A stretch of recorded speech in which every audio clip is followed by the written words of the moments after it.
Okay, so we are live. Welcome, everybody, and thanks for joining our live discussion of Fugitive Prince by Janny. And this is Arc 3, beginning of Arc 3, which is called Alliance of Light, right? Oh, you both have hardcover. I'm so Oh, jealous. it's gorgeous. What? Yeah. You want hard tracking quadruple these days. stereo books? Of course you have, Janny.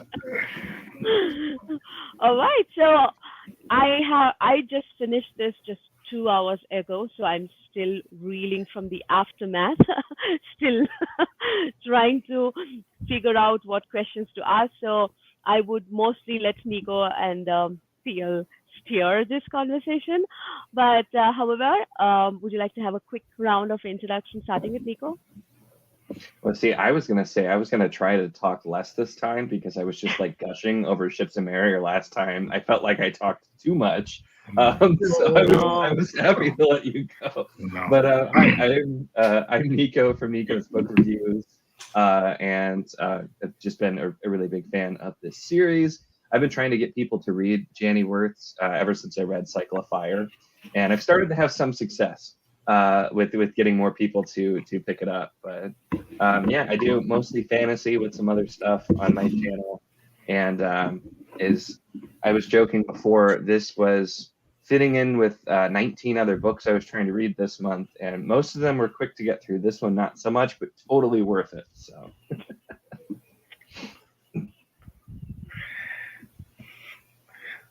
Well, I'm PL Stewart. Right, PL. Thank you, Angie. Angie, thanks again so much for hosting this. This is amazing. So honored to be here with you and Nico and Janny. Fugitive Prince. Every time you think Janny can't top herself with the previous book, she does it. And this book, there were some things here that really struck me. I am now currently reading Trader's Knot. So I'm a bit further ahead than you and Nico. However, and believe me, after Fugitive Prince, it just, I mean, your heart's gonna get ripped out, and Jenny's gonna make you like it, and then she's gonna feed it to you, and you're gonna like it. So just get ready. But this book really hit me in the feels for a lot of different reasons, which I'm sure it did you and Nico, and I can't wait to hear and get some insights to Janny. And I have some burning questions about this book that I'm hoping in the spoiler-filled part that Janny can address. So, but yeah, can't wait to get into this discussion. Same here. That's awesome. So, Janny, would you like to say a few words about Fugitive Prince, and also if you can clarify? I think what I noticed is correct, that starting with this book, we get the years also that added in the beginning of the chapter. So was there a specific reason why you decided to do that, or did I fail to notice that in the previous books? I don't know, but I think this is the first time I'm noticing these years. That's a tribute to Carolyn Cherry, who did that in one of her books. And I go, oh my gosh, brilliant. Because I'd had the spreadsheets. I knew the dates for every single event, all the way back to Curse of the Mistwraith. So I decided to start dating, and that was smart because you can plainly see that the books never backstep. It's always simultaneous or forward. So it helps to orient the reader. And I have tried to get the publisher to retroactively put the dates in the first 2 volumes with no success. The first 3 volumes with no success. So it's one thing I'll be gunning for. I will try. So yeah, it's all my fault. I just didn't think to do that. And there are little tributes buried in these books to authors that I admire. And that one was Carolyn's, putting the dates on the headers. That's good to know. Yeah, but it's sad that they cannot add them in the previous books. It would be nice. It would be a nice information. But I'm sure that diehard fans would have figured out the timeline, because I keep seeing people discussing it in Discord and all that. So they have figured it out. When I went back and did a story so far, which I started to do, I think in Trader's Knot, because at that point I didn't need to back over the old information anymore. Each time You back look at an event in a character's perception of it, you're going to learn something new, but at that point you weren't going to learn much new. So I started putting a timeline in, and those timelines in those books do have dates. Yeah. All right. So, Nico, go ahead. Start with your questions. We will keep it like at least for the first 10 minutes, maybe spoiler free, and then we can get into the spoiler section. Totally fair. I was going to say, I'll try and be kind of vague with some of the things here and just talking about my thoughts. So yeah, this one felt like a transition book, which, I mean, it is. It's the first of a new arc. But at the same time, the pure amount of stuff we get in this, like normally a quote unquote transition book, there's not really much happening because we're just kind of shifting gears. And this is everything that's happening is causing us to shift gears, I felt like. And so it worked really, really well for me.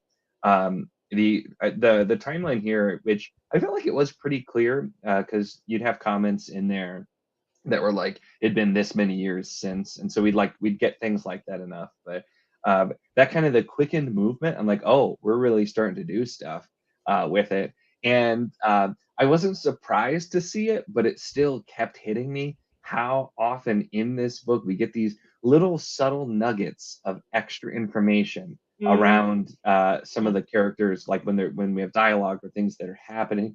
We're getting a little bit more than we got about like the Fellowship and the Coriani, and about the worlds and everything as well. I see now why last time I was told to not read that one novella until after this one. It's starting to make sense because this kind of tees off. So all of the just little bits in there, I just absolutely loved, and I was just eating them up because I'd stop and I'd be like, oh, so or like just going a little bit deeper. So that's me being as vague as possible, so it's not to spoil anything immediately. But yeah, it just really it did so much to build on. I think so. I did love this. I think Ships and Marrier is still my favorite arbitrarily, just because I loved that one so much. But I really loved this too, and the particular thing that happens, which I don't think it's a spoiler to use the word grimoire. So the grimoire was super cool, and also has very frightening implications for later entries. And so there was a lot of stuff here, and I'm going to stop now before I accidentally spoil something. In the spoiler section, I have special material on the history of that grimoire. I have two specials. Awesome. Yeah, two specials to go in this live stream, and that's one of them. And you're going to see information in that nobody knows, because the back history mountain of notes is in cartons, and most of it never made it into this series because it didn't have any place here.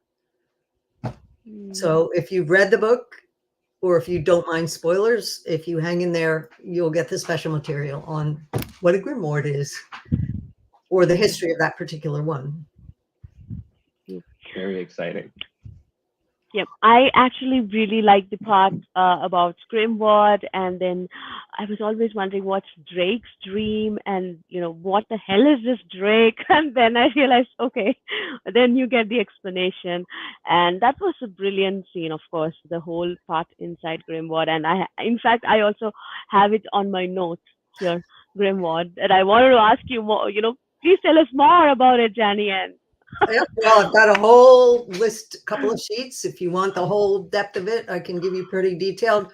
I do make some effort not to put any major spoilers in. There'll be a couple of clues so you'll sort of see things maybe ahead of time, but it won't cascade anything terrible. But yeah, Athera's dragons are not like any dragons that I've ever encountered in fantasy literature. And Paul, you haven't seen the half of it yet, but anyway, you will. But it's something that's so untalked about. My head's ready to explode because they're very unique, and we'll get into that later on in the spoiler part of the discussion. Yeah, and it's not just the dragons part, right? Like, even the magic, the way it is explained, it's not like something that appears out of thin air when somebody, you know, chants some mantra or something, right? It's the way Janny gives us the explanation inside the science in the world, inside the world. It's so satisfying, even for a skeptic mind like me. Like I'm like, wow, this makes so much sense. I'm satisfied. So, and that's exactly with the dragons also. Like, so obviously there is a lot more explanations coming, but still I felt it like it's not just a fire breathing thing, right? There is more to it, and I want to know more about it. And it gets you intrigued about this world more and more, because I think that the world that I thought this place was, Ethera, it's not what it is inside my head now, because the world it keeps on expanding, the not just in terms of the characters that we get introduced to, but in terms of what we discover in the landscape and what kind of magic can occur and how the magic you know works and all that. So I totally enjoyed those aspects of this book. I think we get a lot of that material in this. Yeah. You are not, there will come a point where you're not in Kansas anymore. And it will be absolutely more and more plain that this is Mhm. not Earth and this is not feudal culture. It's totally not. But certain assumptions had to be left in place, because if I had done all this at ground zero, it would have totally overwhelmed the story. You needed a story you could grip onto. You needed a story that followed certain conventions, especially at the time this was published. You couldn't experiment with too much exotic back then because people wouldn't go for it. I mean, back then that was the era of the Tolkien clone. So you unwind it as the characters do. So it builds slowly, but yeah, absolutely, this world is not what you think it is, and that's part of the fun of it, was to take your assumptions and play ball with them. Mhm. So when And that curve hit you, it hit you hard. Well, and I think you've done such a great job with it, just because the thing that makes it work especially well too is, our from the outset, our two like main characters are not from this place. They don't know a lot of things that are kind of basic. And so it allows you to slowly reveal things later. And that's one of the things I felt this book did really well, is give those little extra bits of information, or just extrapolate or expand on something a little bit more. And it doesn't feel like it's a late addition. It just feels like, oh well, yeah, people here know that, but these characters aren't going to, because they don't know this. Or it's just additional information. And we have so many secretive organizations and groups of people too, that them not being very free to stuff makes perfect sense. So it never felt like, oh, I'm changing this or I'm adding it. It's like, I'm going to let you in a little more of the picture now, as we're a little further. Yeah, there was method to my madness in the way I opened it. Absolutely, totally. And also historically, if you look at the entire sweep of the history of this world, there was a good reason to start the tale right there. So it wasn't just arbitrarily stuck in there so I could say, oh yeah, I can bring these characters in and they can figure it out bit by bit. It was also historically set into a context where it was meant to be that way. But deciding Definitely. when Also to start the the story, I went through 17 drafts of the opening of Curse of the Mistwraith before I figured out where to open it. 17 different. Yeah, because it was, how do you handle the whole plate when all the plates are spinning in the air? What do you show in that first volume when you got a reader and they got to start with sentence one? So it took a while to put that together. And then that same process repeated with Song of the Mysteries, only I had to do it live. I didn't have years and years to play with it behind the scenes while I was writing other books. I had to do Song of the Mysteries. So you wonder why that last volume took a little while.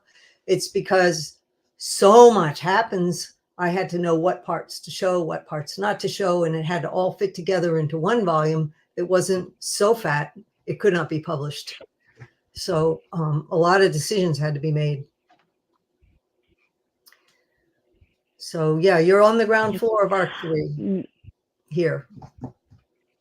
also the religion, you can actually see how it's such a organic way, right? You can it it feels like you are part of the history of this religion taking form, and you see where the you know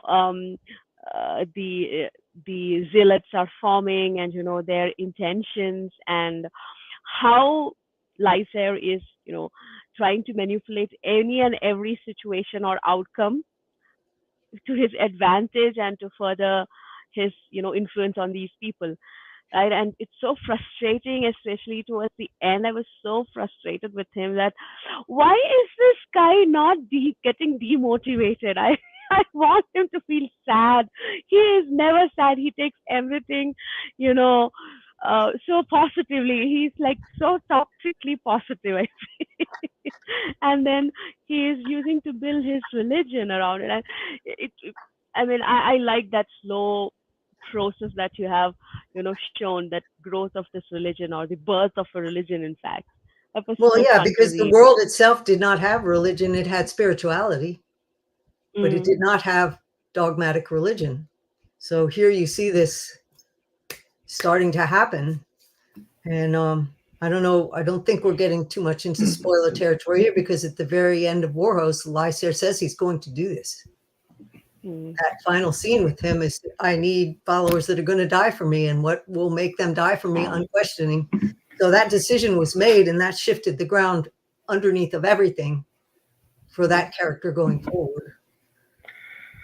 I think this is the first part of the series where unequivocally now we can say that regardless of his intentions, regardless of what he believes he's doing, what Lysair is doing is evil. And I think yeah. that for me, that this was the cutoff point. And I know I don't want to disclose too much because of spoilers, but when we get into spoilers point, that there is no like when I there are the three things that he did, four things that he did for me, that for me there was a in my mind, and perhaps my bubble's going to be burst later, but and I understand the traits that he carries, especially justice. That is innate to him. But the things that he did specifically in this book would normally be categorized as evil. So whether that's true or not, I can just say that's the perception, right? So that's so there was that for me. This was the first book where there was that delineation. But Angie really hit the nail on the head that he he's I when I can the compare and contrast between he and Earth are becoming more and more clear. Lysair is so lavish in the trappings of his personal dress and his court. He preens over this sophistication and urbanity of his personal conduct and all that's around him. But yet he's obtuse when it comes to appreciate things like music and art that Arathon is so means so much to Arathon, right? And it's the opposite. You see that so clearly as the series goes on. And Lysair seems outwardly so much more lustful for actual power. And the means he's willing to resort to more pure scheming and Mm, malintent to accomplish his goals. And I'm telling you, mm, like those four things, and again, this is just what his treatment of his wife kind of shows you, because he's enraptured with her nominally. Like he really wants to, but yet he's made this decision regarding her. And yes, it's complicated because of what happened, but it seems to be much more delusional, fanatical. The things that are his approach, right? And that really sent chills down my spine. The things that he's doing, and the smear campaign, right? That's working to draw allies to mm, him and take them away from mm, Lysair and this cult, like and what he's done to establish, he's essentially setting up. Well, anyways, that's too spoilery, but there is a lack of legitimacy potentially with a lot of things that he's doing based on who he is and his lineage and heritage and what he should be able to claim. So I'll leave it there. But yeah, he really struck me. That this was for me that there's some things you could pass up as, oh well, some things that his former Lord Commander did. You pass it. Okay, well that was initiated, maybe pushed by this subordinate, or that was done by this subordinate. Yes, with Leicester's approval or tacit approval, but now there's no more mistaking. Like Leicester's done this, right? And when he does it, it's his actions. So you can't see anymore that's always because of this lieutenant did. No, he did this, right? So that's where this was the book where it's like, nope, this looks clear cut bad, right? And maybe I'm wrong, but where I am in perspective of looking at the thing, it doesn't mean that he thinks he's doing it for the right reasons. He thinks he's doing it, But the final thing I'll say is that I'm assuming from everything I've read in this series that these traits that these the people from the Lions of the High Kings get, it manifests differently in different people down through these lineages, and this trait of justice for Leicester, it's become perverted in him. But I put that on him, not just because of this curse. Like there's a point where the curse, yes, is right, but I attribute there's some aspect of him and who he is that would make him more predisposed to perverting this justice than perhaps another member of his family would, right? So I'm holding on to I'm holding him more accountable from this point onwards for his actions. So boy, do you I have have to some see spoilers how about the that. unwinding and how the High Kings are selected and how that trait manifests. Yes, it does. Your individuality does affect it because it doesn't override your free will, not to that degree. And there will be more coming in the series that goes into depth as to the how and the why those royal gifts will manifest. I don't want to go into too much of it here because it will come out when it stages for the Mysteries Arc 4. You're going to see very clearly how that imprint was set onto those lineages and how it works. And that will be a reveal that's coming. Everything that you're having questions about or an assumption about, there will be a reveal coming. We're not even half hour in, and I already think we can go spoiler free now. Right, yeah. Yeah, we're sort of We dancing can around the go edge of it here. spoiler free. Yeah. Right, yes. So let's go spoiler free. So my first question to you, I mean, yeah, it does not need any spoilers, I think, but you were mentioning, Janny, that you had 17 drafts. So how did you decide with this particular chapter, Fion Aerith? Like how what made you decide that okay, this book should start with that chapter? Oh, I can't say too much because the ending of this book sort of hints where that's going, but the opening of Grand Conspiracy will absolutely tell you, hands down, absolutely tell you what's going on. Okay. So you would think, oh, this little chapter here doesn't really. It is the beginning of the Grand Conspiracy. It was the seed for it. The resolution to follow through on it is made at the end of Fugitive Prince. You will see the next stage. So I really read the opening chapter of the next book, right? I'm gonna have to, even if I don't read the whole thing right now, because yeah, it's a long-term plot, and you will see where it goes. But I would love to answer it, but I think the book will do it better than I possibly could. The fun part of writing that first chapter was I had to do huge amounts of research on childbirth. And in the process, I stumbled across it was always buried in these books on conception and throughout history, what people use not to get pregnant and how, the various methods. And the research for that one chapter absolutely freaking horrified me because the death rate of mothers in Europe was the highest in the world of any culture everywhere. And that persisted up into the 1920s. And it began when male doctors began to deliver babies. You had a better chance of delivering your child in a cabin in New World with nothing, with a midwife, because the Native American people taught them basically how to give birth without any male present. You would survive your childbirth. So I was reading the diary of a midwife that worked in the 17th century in the New World, and or 18th century, she lived in Maine. She delivered like 1,200 babies. She only lost 4 mothers. Wow. The kid often died. 1 in 4 babies would die. But she didn't lose the mothers. And when she did, it was eclampsia. It was high blood pressure. It was that weird thing where they went into convulsions. And so childbed fever, she maybe lost 1. That was infection was all done by men sticking their hands in there. It's horrible. So I was like looking at this and going, not only did they not stop some of this methodology until the 1920s, but when cesarean came in, they stopped being able to turn a child in the womb. They forgot how to do it. Doctors today are not trained how to do it. They only say, oh, malpresentation, cesarean, boom, right off to the operating room. So the amount of knowledge that was thrown away was like freaking blowing my mind. So I was doing this research because your standard birth go wrong chapter is always a malpresentation, and I did not want to do that. So I don't know why we lost Angie. I hope everything's okay. So anyway, I did all this research, and the saving of that child in chapter 1 is absolutely a real process.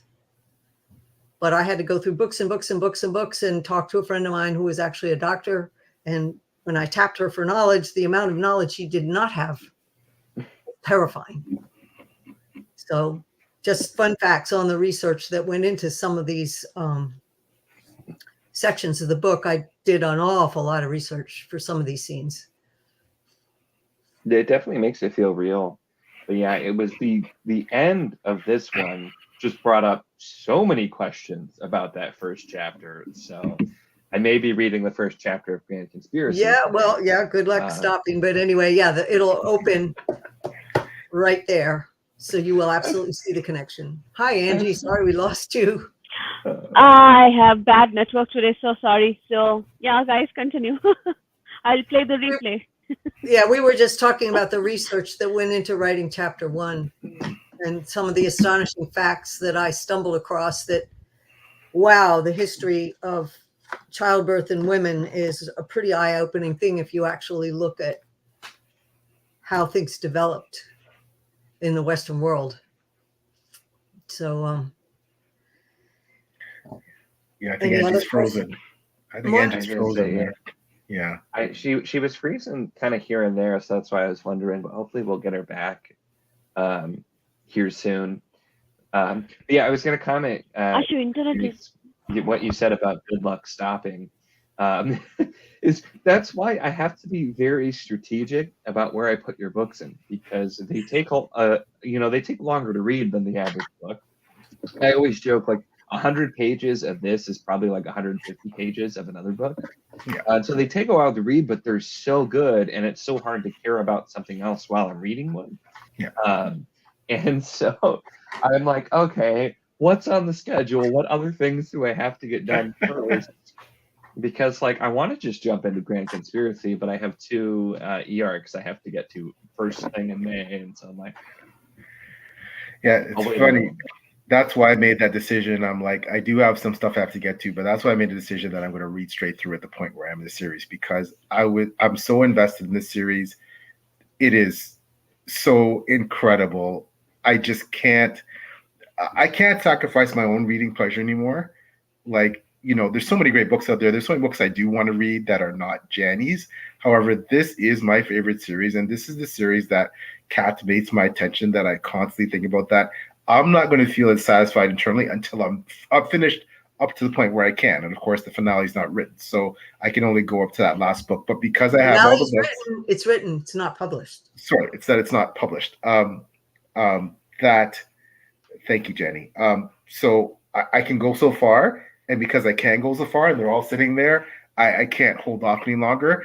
I need and with the continuity of reading, I think I mentioned this on previous podcasts, that I read a Janny book, and the prose, the lushness, everything else, the way she writes, you do have, I think other people have mentioned this, you do have a bit of withdrawal, a bit of a hangover almost when you're done. So it's better just to keep going and and not experience that hangover till the very end. And I can't imagine what that's gonna be like, because that will mean I will have finished. I'm sure I'll be fraught with all kinds of emotions. You'll go But back and you'll find all the things that you missed. yeah, and that's the thing. But I didn't want to say no. For me, for this spoiler-filled part now, mine is more about comments. And like I said, it's this book, although Lysier, it didn't get as much airtime or page time. He was the one that really, yes, of course, Erathon and Dakar and all of these characters, but it's what Lysier did. Like it's his manipulations. He's a statesman. He's a real statesman. That's a skill that he has, right? But he's someone who is determined to is determined, not just because of this Mistwraith curse, but he's cunning enough to turn defeats into some measure of victory, and his strategic long-term planning. I mean, he's just had to give over this ransom for and but then he uses this meeting to basically get his cabal going, right? This cabal of light or alliance of light or whatever you'd like to call it, right? And he draws all these mayors and all these other representatives and all these people, and he puts together his essentially, from what I'm reading, and correct me if I'm wrong, if it's a question, this is essentially an illegitimate regency, right? And he funnels it all through like the mayors, and it's very like the thing that he does, which is the abhorrent thing, like I said, is he basically decrees slavery for the clans that are going to submit to him. So that is, I said there was 4 things he did that, if you want to talk about, okay, is Lysier, is he good, is he bad, what are his, like, this is the decisions that he's made, right? He's made autonomously that he is going to fealty from the clans, or else you're slaves, and he does it, right? He puts people in chains. So I think unless I'm reading things wrong so far, Janny, it's where you can interject, obviously, as the expert, that this regency he set up is not legitimate, right? Totally not. Well, it depends whose law are you looking at. Are you looking at, we assume, Earth feudal law, or are we talking charter law? Charter law is a Theron, which is developed by the Fellowship.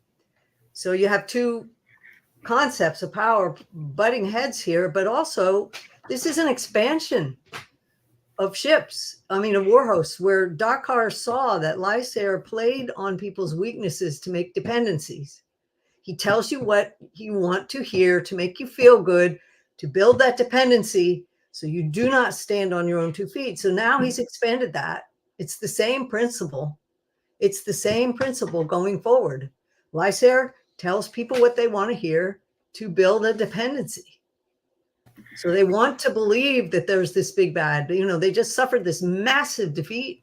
They want to believe this big bad so badly, and that happens. It's just a matter of a little bit of disinformation, a little bit of a lie, a little bit of a shading of the truth. Yeah.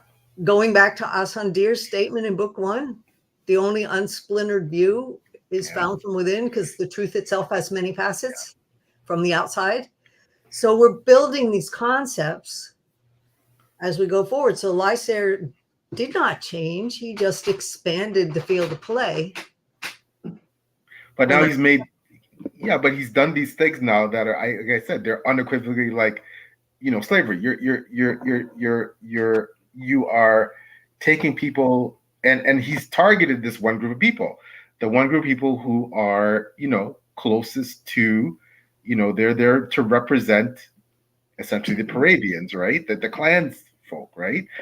And but that, like I said, that was the one thing. I don't want to belabor that point. But the second thing that I've written down was his treatment of Talith. Like, he's got this thing that he will not allow anyone close to him.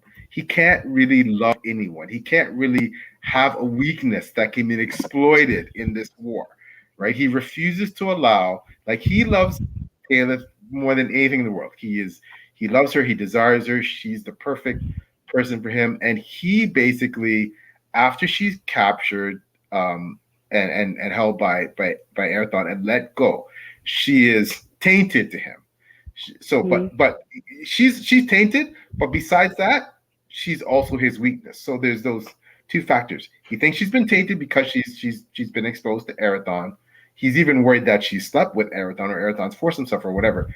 But he also cannot allow himself, in his mind, to have her as a weakness, and he treats her horribly, right? And their relationship goes irrevocably wrong. There's no turning back, right? And the way he treats her, and she, and mind you, like she's not the most likable of, for me, most likable of characters, and I love characters that are complicated and not likable. So don't get me wrong, but the action she takes, the things she does, and she's a woman who's desperate to do anything to get back in his affections, to father a child for him, to give him the heir that he wants, and of course, or get out or escape. Yeah, she's not going to go quietly into that good night. and She's she not going to doesn't. take what happens to him sitting down. So what other weapon does she have? So I see her as desperate more than a hateful character at that point, because she woke up to what was really going on in Warhost. She confronted Lysair with it, thinking that she could have a discussion. Boy, was she wrong. She's trying to recover from that mistake. Every time she tries to recover from it, the backlash digs her deeper. So at the point that she makes the choices she does in this book, she's desperate. I see her as a desperate woman at that point. And she's way too spirited to take it lying down. Yeah, but she also, and I don't remember if it was the previous book, she also says in the beginning of the relationship, she knows she can't compete with Lysair, with the curse, and Lysair's obsession with destroying Erathon. She said, I can't recall if it's the moth the previous. To the flame. She was the moth to the flame. She knew she couldn't pull away. She knew it was going to be bad, but she didn't have the strength to walk. Yeah, she did it anyway. She loved him too much. And she ends up dying for it, right? And that and of course, without spoiling further, that's gonna carry. There's more to that scene than you think at the stage, but more books got to come later. Exactly. And I feel that, so that was that was the second thing. So the relationship with Taylor. The third thing, if we go to the very end, because I want to say this one first, if we go to the end of the book and the Grimoire, Lysair knows what happened. He knows what saved the lone captain of the Alliance that went into this. Like, he knows, and it wasn't him, right? But he basically, he almost convinces himself that it was the truth, right? He knows he didn't do it, but he convinced, oh no, so he's the one that he uses this to turn Sulfin into a believer in the light, right? He'll use it. Yep, he'll use it. He'll grab leverage, any leverage he can get. But he knows he didn't do it. Deep down, he knows. He knows So when you talk, Janny, about manipulation and using it and tell people what they want to hear, now that is an outright deception.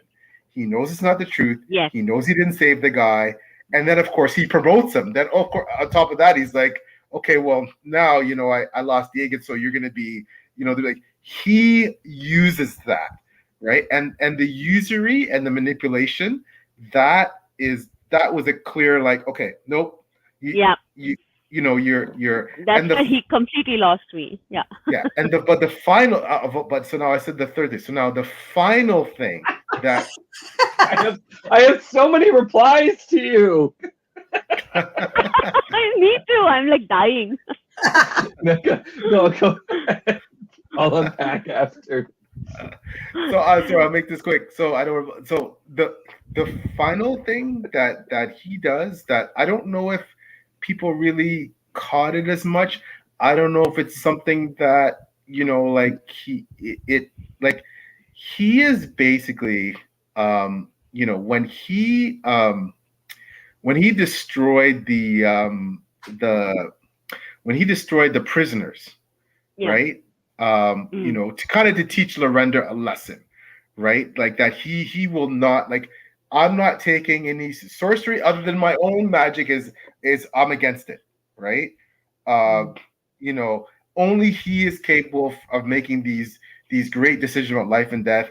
Only he is on the side of the light and humanity against sorcery. Like he that like there was no reason for him to kill those prisoners, right? But he did it anyways, right? And he did it just as to show. It wasn't like that was just to show Lorenda as a member of the Coriani that he's willing to go to these measures and don't mess with them. That was evil, right? That was evil. Yeah.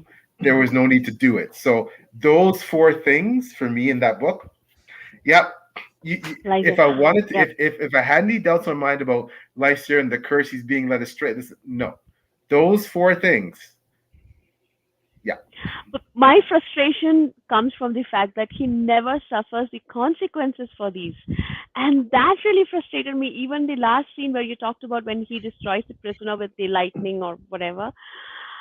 And nobody understands that he did it to them, right? They just brush it off as a lightning incident or a lightning accident, and it really frustrated me. Why is this guy, not suffering the consequences? Teflon. Uh, Some so people it just doesn't stick. I have so many replies here because there are a lot of those things I wanted to talk about too. But what was most interesting for me in this book is it is kind of a flip for Lysair, where we're starting to really see him a little bit more for who he is. Whereas, like in Ships of Air especially, so much of it was Arathon, and it was his manipulations and his kind of deceptions with his big plan, and all that kind of thing.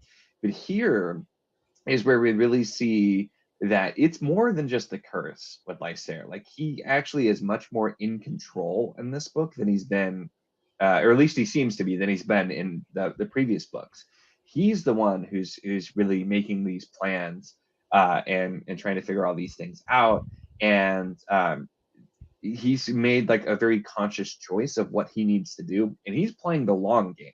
He's not still running after Arathon, just trying to stop him. He's like, you know what? I have time. And Yeah. so his deviousness is at an all-time high here because he's really thinking it through.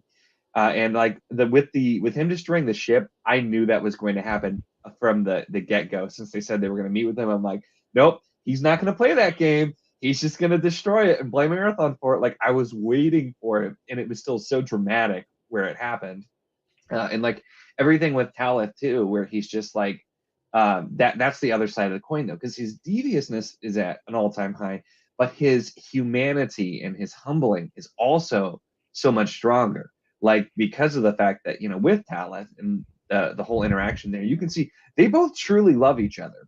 This isn't a situation where like they actually secretly one of them hates each other. They both truly, unequivocally love each other, and yet they both are kind of, well, it's Lysair is kind of doing in some ways, but they're both forced into this crappy situation, but they still have that. And like seeing him at her death, and then seeing him humbled by the sheer power at the Grimoire at the end too, and actually kind of seeing that more human side, I thought was great. But then that conscious choice that no, I'm going to do whatever I have to do.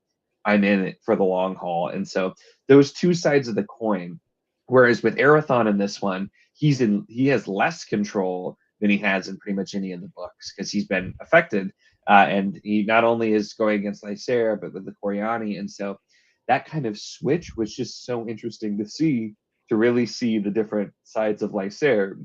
Still Arathon Club for life, and not Lysair for me. But seeing the different sides there is something I really loved. This felt like more of a Lysair book in a really good way. because of that. And it's just being able to, a character that I don't like and like who's doing these terrible things, but still being able to like hit you with that emotional moment of just seeing their soul laid bare. Like that's so hard to do and just done really well. So yeah, those were my other like Lysair things I wanted to touch on with what you were saying, Theo. Well, there is a big flip here because in at the ending of Warhost, basically Arathon had a victory and it Yeah. destroyed him. That victory Mm. destroyed him.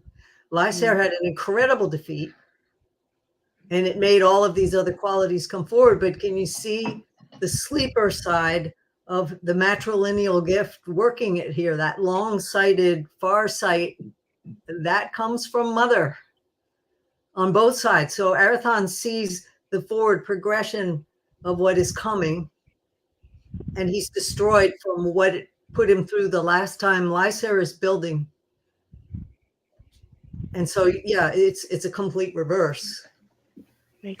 A quick, when we are at this topic, just a quick couple of lines from a paragraph. I don't know which chapter this is. Setback.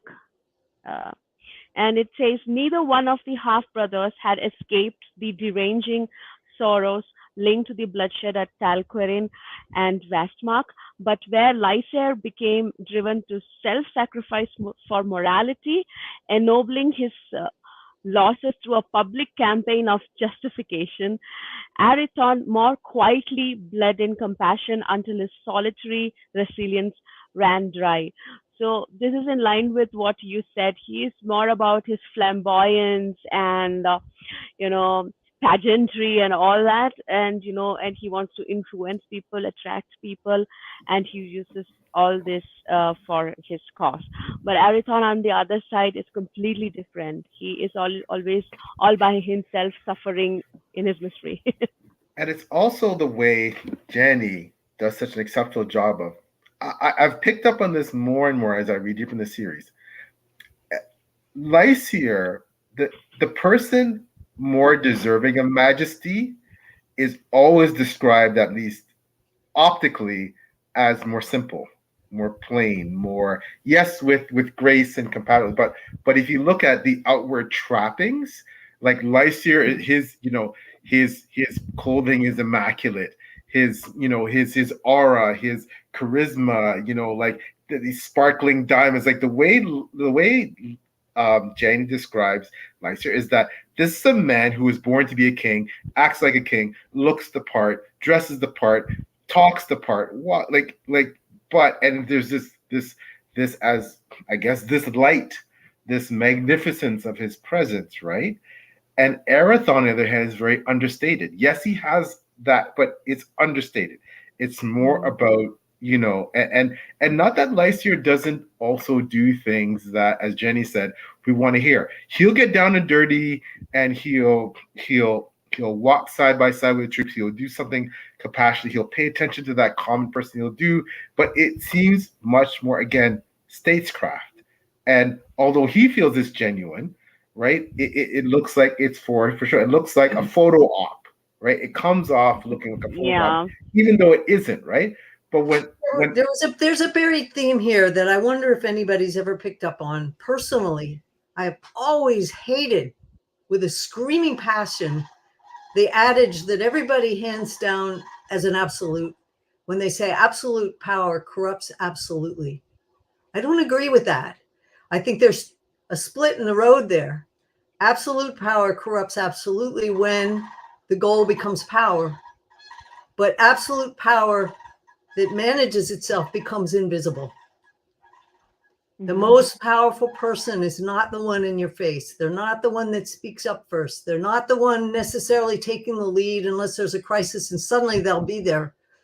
I think there's another breed of absolute power that is extremely quiet and walks very softly and self-regulates and leaves people to pretty much muddle through on their own and doesn't make power the end goal. So that's a subtle theme, and I don't know as I've ever seen it played with too much in books because everybody goes with the absolute power corrupts absolutely. That was Tolkien's, one of his cast iron premises under the Lord of the Rings. So it's something to think about and discuss going forward. But there's so many little subtle threads in this. That's one of them, and you can agree with it or not. I I definitely think have there's some some comments extremely on that. powerful people in this world, and you never even know when you met them. Sorry, Nico, what were you saying? Sorry. Oh, I was just saying I definitely have some thoughts on that too. That was another thing I wanted to talk about with the Fellowship, the Koryani, the Moravians. But I'll wait until we transition there because I don't want to completely shift gears. It doesn't matter. I mean, Yeah, go ahead. Yeah, go ahead, Nico, please. Okay. So with your comments there, Janny, because yeah, you get more on the Fellowship here and start to see how strong they really are and get a little bit more just a peek into what's going on with them, where the Fellowship, the Koryani, humanity in general, Paravians even are not from this world, and we find that out. And just seeing the sheer power, and like there's the comment too when Dakar sees Sandir in the Grimoire, and he's like, oh, he's actually using like topping out power, and just how like obscene and just insane that is. That's not normally something they do, and just the running theme of seeing them who are incredibly powerful, and yet they're set in what they're supposed to do is protect the land, protect balance, and ask permission. And we get a lot more scenes where we see like the actual asking of permission and the balance in this one as well. And so kind of seeing that, and it puts their goals into a lot more perspective as well, because this book really kind of shows that the Fellowship, they want to protect balance and protect the earth. And then, of course, we already knew they're trying to get the Pravians back. The Koryani, they're trying to protect humanity, and yet they're portrayed. There you go. Well, yeah, and they're portrayed the way we see it, at least the way I did. Like they're the bad guys, from like they're the ones who actually want to like protect humans, and we find out a lot more clearly that the Fellowship doesn't really care. Like the Fellowship is our first service is not to humanity. It's said right out on the page, and you will see that come back again bigger. And you will see the Koryathain come back again bigger. The more you see of who they are and what they're defending, it's going to come back bigger. It's still going to come back bigger. It's going to come back massively bigger in Arc 4, massively bigger in Song. It is a case of, are all the sides wrong? It depends on your vantage point. And how corrupt are you willing to become? Or in other words, corrupt, when I say that, when you're protecting something or when you have an underlying agenda, you are not trustworthy, because what means to an end are you willing to grab? And that's where absolute power corrupting comes in. That's where things start to turn south, is how far are you going to go to protect what you think is of paramount importance? And are you a bad guy for doing that? The series will ask you that question again and again. And I love the way it was explored here, and just there were so many questions, and that was the look, and that was, I was starting to see that in the last book, things, it was a smaller degree, but there were already some of those little seeds where I'm just like, I feel like there's a lot of things that aren't necessarily as they seem, and I feel like I'm definitely not getting the full story. And so this was still like, I can't wait to see the bigger picture more, because it's still, a lot of it's really subtle. There are a few things that are more outright stated, but it's not like a huge focus. It's these little bits. And so, well, the healing of Book Memorial's deaf mute. Go fetch that. That was such a fun scene too, and like you better get away or he might start talking too. But the other big thing, and like I already know from our last thing that there's going to be some huge things, but I've been a little. My first little bit of skepticism from the Fellowship came from their paramount thing is bringing back the Paravians, and I'm not convinced that's a good thing, for at least for everyone. It might be good for some, but seeing the little more glimpses of the Paravians, also having it outright said that Ath creator put the Paravians on Aethra as well, where it sounds like it was just dragons and drakes before, and that just brought me so many questions. Because, well, here you go. You wanted the history of the Corius Grimoire, and it goes back, because we aren't talking 3 ages in the era of redemption. That's not the only era in this world. If you go to the era of creation, that preceded by 2 eras, the era of redemption, that's when Spark splits into 4 forces and 22 vectored energies through the stellar portal of Asenafair in the Etherian universe. So that created the universe right there, that portal. We step from there into the era of destruction. The embodiment of the 4 forces and the 22 vectored energies became the dragons. And the dragons hold the power. They were described on page 287, a US edition of Ships. They had unbridled ambition to expand the living fabric of the cosmos. So they were beings that wanted to do this. They had higher mastery of creation, and it could be theirs for the taking. So they carved out niche territories on this world to create whatever they felt like. This devolved into the era of destruction.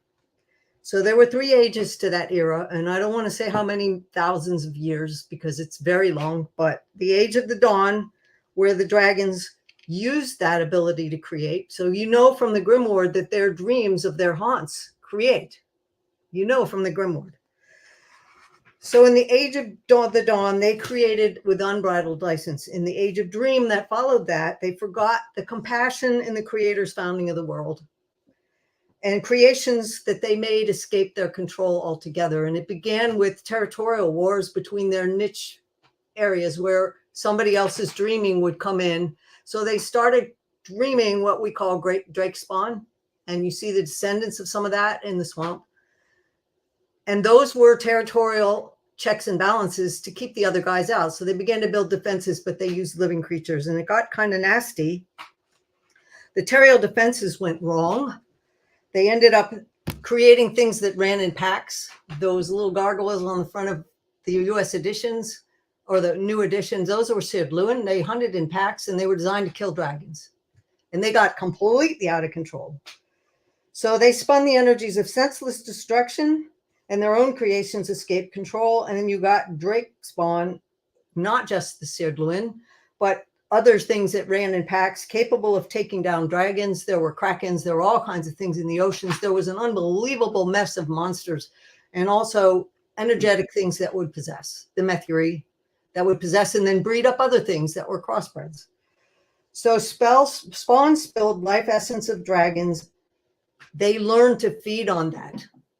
The energy beings that the dragons spawned learned to feed on life essence of dragons, and then they learned to feed on the life essence of everything else. So you see destruction, everything spinning out of control. So your Eots were actually the mildest form of the Methurian, and they've been pretty well devolved at this point. So they started attacking clutching of dragons, attacking nesting females. There was the great slaughter at Moraver. The Westland Sea actually had another continent underneath it that sank. So yeah, it wasn't the Westland Sea for nothing, Westland Sea, right? So at this point, there was one female dragon, Scalashamik, and she was the dragon that died, that seeded the Corius Grimoire. She was the first dragon who decided that she was going to oppose the senseless destruction, and she tried to gain allies, and she tried to halt this senseless cycle of slaughter that was just building tremendously. So she was the first advocate of restraint, and she was murdered during hibernation by spawn. She was killed because there was factions of dragons that did not want to let go of this unbridled, unlimited power.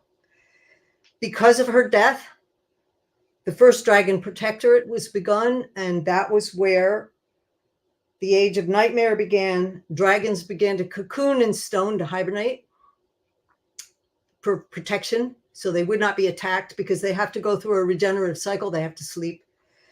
And that is when Scalasamic haunt was roaming free in the world. And what happened then was the first dragon protectorate was founded by Skennefarachel. And that is another dragon that plays very heavily in history. He was Kianar Sunlord's companion. There's a long history behind that name. So we're sort of spilling sideways here. You can't help it with the history with this world. You spill sideways all over, and I can't give away too many things. So I will say that after the era of destruction ended, the Dragon Protectorate and those dragons that wanted to heal the world because of the planet was literally being ripped. There are fault lines on the major continent of Ethera that are still there from that time. And they dreamed for the healing of the world. And that was what Ath gave the Paravians to heal the world. And that was the beginning of the era of redemption. That was the beginning of age year 1. That was the arrival of the Paravians to Ethera. And they came through a portal. And you will see the unwinding of that going forward. I won't go into it any further. The only other fact I will give you on this dragon that was Grimwarded is first age year 95. Her haunt was contained in Corius. So all those wards that held her there were originally constructed in first year 95. The original wardings were Paravian. And her haunt, her Grimwarded haunt, is considered the most benign of all of them. Yeah, there were ones that the Fellowship could not have done that to allow the escape. They wouldn't have dared take down those protections or even faked, we're going to rebuild them and check them. This was the most benign of a lot of them. So there you go. That was a little tidbit of back history. You can sit on that and you'll see it kind of playing through, but a lot of this stuff never appears. Well, that was fascinating. Wow. I'm kind of just like, I don't even know what to say. It was so much like backstory. My brain is just spinning right now. So. Yeah. I'm just making all these links with Some of it will come forward. I'm making like, this is Janny. Thank you so much for providing this. Like now in my head, of course, many of them wrong because you don't get everything, but I'm making these links now between what I've read in the shorts, what I've read so far in the series, and my brain. I can't say anything because, especially for Nico and Angie, but wow. Wow. Now I would love to go back into some of these periods, prehistory, first age, even first stage of the era of redemption, second age. And I'd like to do some epic poetry from those times because there's some really amazing events happened then, very heroic and very world shaking. There's an awful lot of stuff that I just haven't tapped. And I promised Blaze Under the Radar books that I would mention that he says you have to read Sundering Star after Fugitive Prince. The short stories are available on my website in the studio shop. You can pick them up for $1.50. The gallon is in novella. It's $3, so they're pretty cheap. They're in e-format. You can get them there. But that will give you another offshoot of back history that's going to collide with what I just told you, and you're just going to go, "Oh my god!" Because it is truly huge. It's truly huge. Please read those shorts. I bought all of them, I think, after our last conversation, or maybe before that. I don't remember. But yeah, it was Blaze said to wait to read that one until after. So then I'm like, well, now I just want to know what happens here. So the only one you cannot read at this stage, I would not recommend, is Black Bargain. I would wait till the finish of Arc 3 to read Black Bargain. And the rest of them, pretty much anywhere they'll fit in. And it will just expand your appreciation of what you're seeing. Those shorts were life-changing for me. They were totally life-changing. What I gleaned from reading those shorts, Sundering Star in particular, just totally I started reading Sundering Star and I'm like, my mouth, was literally reading with my mouth open. I'm like, and then when you start to understand more, especially about when you read Sundering Star, the Fellowship and the Coriani, you just start to, and there's another race that I can't mention, but it's too much slowly. But those three things out of Sundering Star, the Coriani, the Fellowship, and then this. There's another short in works, which I gotta kind of wait till I get the artwork done because we're in production now for the finale book. It's actually in production, so I have art deadlines.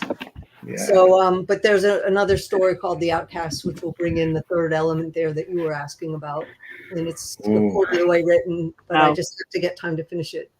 And that's so timely because I was just chatting with you about the other Janny about this one character who I realized what they were based on what you wrote in Trader's Knot. There was that clue, a weapon that was a clue in that, when this person was going through the game back to.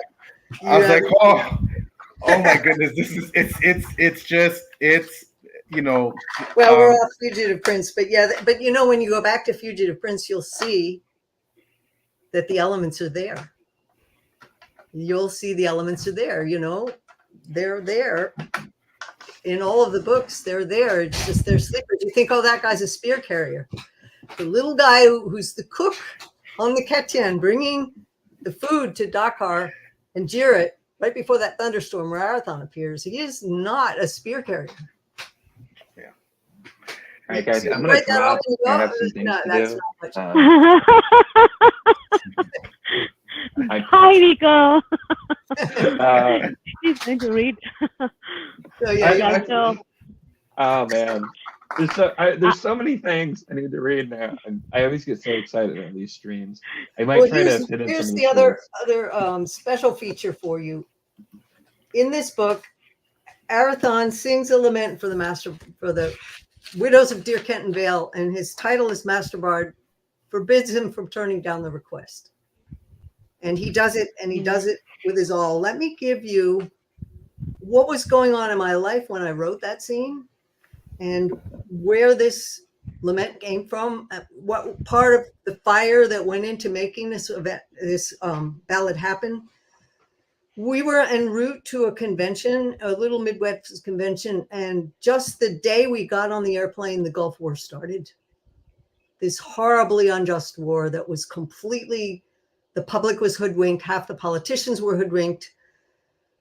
The evidence was in, but nobody saw it. Nobody dug deep enough. Nobody wanted to look at it. Nobody, I don't know. It was just this calamitous tragedy that this thing ever took place. So we were literally getting on the plane while troops were piling into this country and the whole invasion was starting. And we were getting taken apart because we were carrying artwork, giant cases of aluminum artwork. We had the same cases that the Army uses to move their computers to the battlefield. They're indestructible because we hired the same company to take our artwork. And we're being taken apart by TSA to get on the plane with these things. And we get to this convention, and it was a Midwest convention. It had very young attendees, mostly gaming.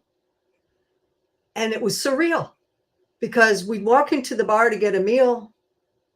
And here on the news is this awful thing happening, this war going on, this invasion, and these people, I don't want to go into it. It just hit me really hard. And then we'd step out of the bar or away from the TV that was running in the bar, and here were all these kids playing games and eating Skittles and drinking Coke and, you know, happying it up. And it was like I felt split in two different worlds. And I almost couldn't stand it because it was so polarizing. The level of ignorance and the level of violence and destruction going on, and the hoorah, you know, we're going into this country. And it was like, yeah, it was a terrible dictator, but this isn't the reasons they gave for what they were doing. It was awful. It was wrong. So when it came to writing the scene and the lament for the widows of Dear Kenton Vale, I was really angry at, again, the people thinking that war is a solution to anything. So here is the full ballad. There are two stanzas in there that are not in the book. So I will read it to you. But I wanted you to have that background. If tears were hardened stone to carve a monument to grief, would we let loss and trouble starve our spirits for belief? Our men have gone from home and hearth, and faith has made us weep. If feet that marched the earth to war could count their wounds by steel, and blood that scorched clean ground in gore could speak in words that feel, the cry would ring forevermore for mercy and repeal. If song could hold sharp edge to fight through distrust, rage, and fears, and hope blaze up as blinding light to burn through pain and tears, if heart touched mine and eyes held sight, would blight and blame not clear. If vengeful shouts toward mercy bent and care unstopped deaf ears, would every spirit not transcend to bind up hurts and heal? Would every voice not cry to end the sorrows of the years? If tears were hardened stone to carve inscribe my cry for life. Let no man raise his unsheathed sword. May no man draw his knife. That this, our sore and grieving land, waste no more hearts to strife. No cause is scribed in fire and star. Then whose truth must we heed? Why bind the will and blind the heart, more lives to rend and bleed? Our men have gone from home and hearth, and hate has made us weep. So That is beautiful. That's so beautiful, so powerful, Janny. Beautiful. Wow. It's powerful. Yeah.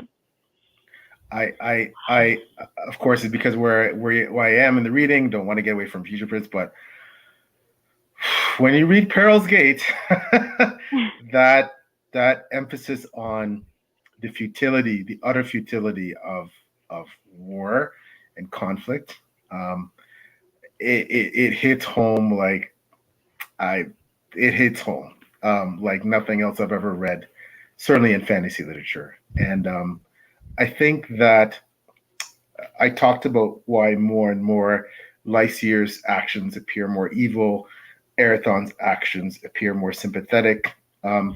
You know, this is a series where more and more the contrasts and comparisons are trying to tell us something, right? And yeah, you as I read further in the series, I'm just reminded, yep, you know what? Life is more about, as I said, with Erathon, and why Lycier, I feel, is deprived. It's appreciating more music, more art, planting a tree, all the things like it's more about the beauty, right? And Janny always gives us the beauty and the darkness, but Erathon is becoming more and more representative of the beauty, the simplicity of the things. Music is such a key thing in this entire series, right? Appreciation of music, and by extrapolation, appreciation of art, of paintings. Janny's such an incredible, artist. I mean, looking at that painting in the background, and the cover work that she's done herself on all these books, like my version of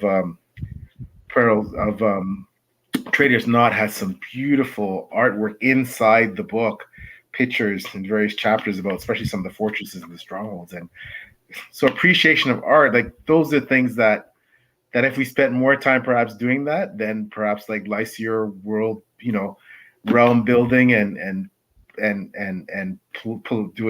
doing political machinations and all, like if we spent more time doing that, I think that's a big message that I'm getting out of Janny's work. If we spent more time, the Paravians and the grace of earth and protecting, things that are nature, I think, that's where the key is. Yeah. And I think that's a theme that's really starting to hammer home. But Janny, thank you so much for sharing that. How many people never get the opportunity to do that? If we could spend more time doing this, we're the privileged, we're the top of the pyramid that we're able to even think about that.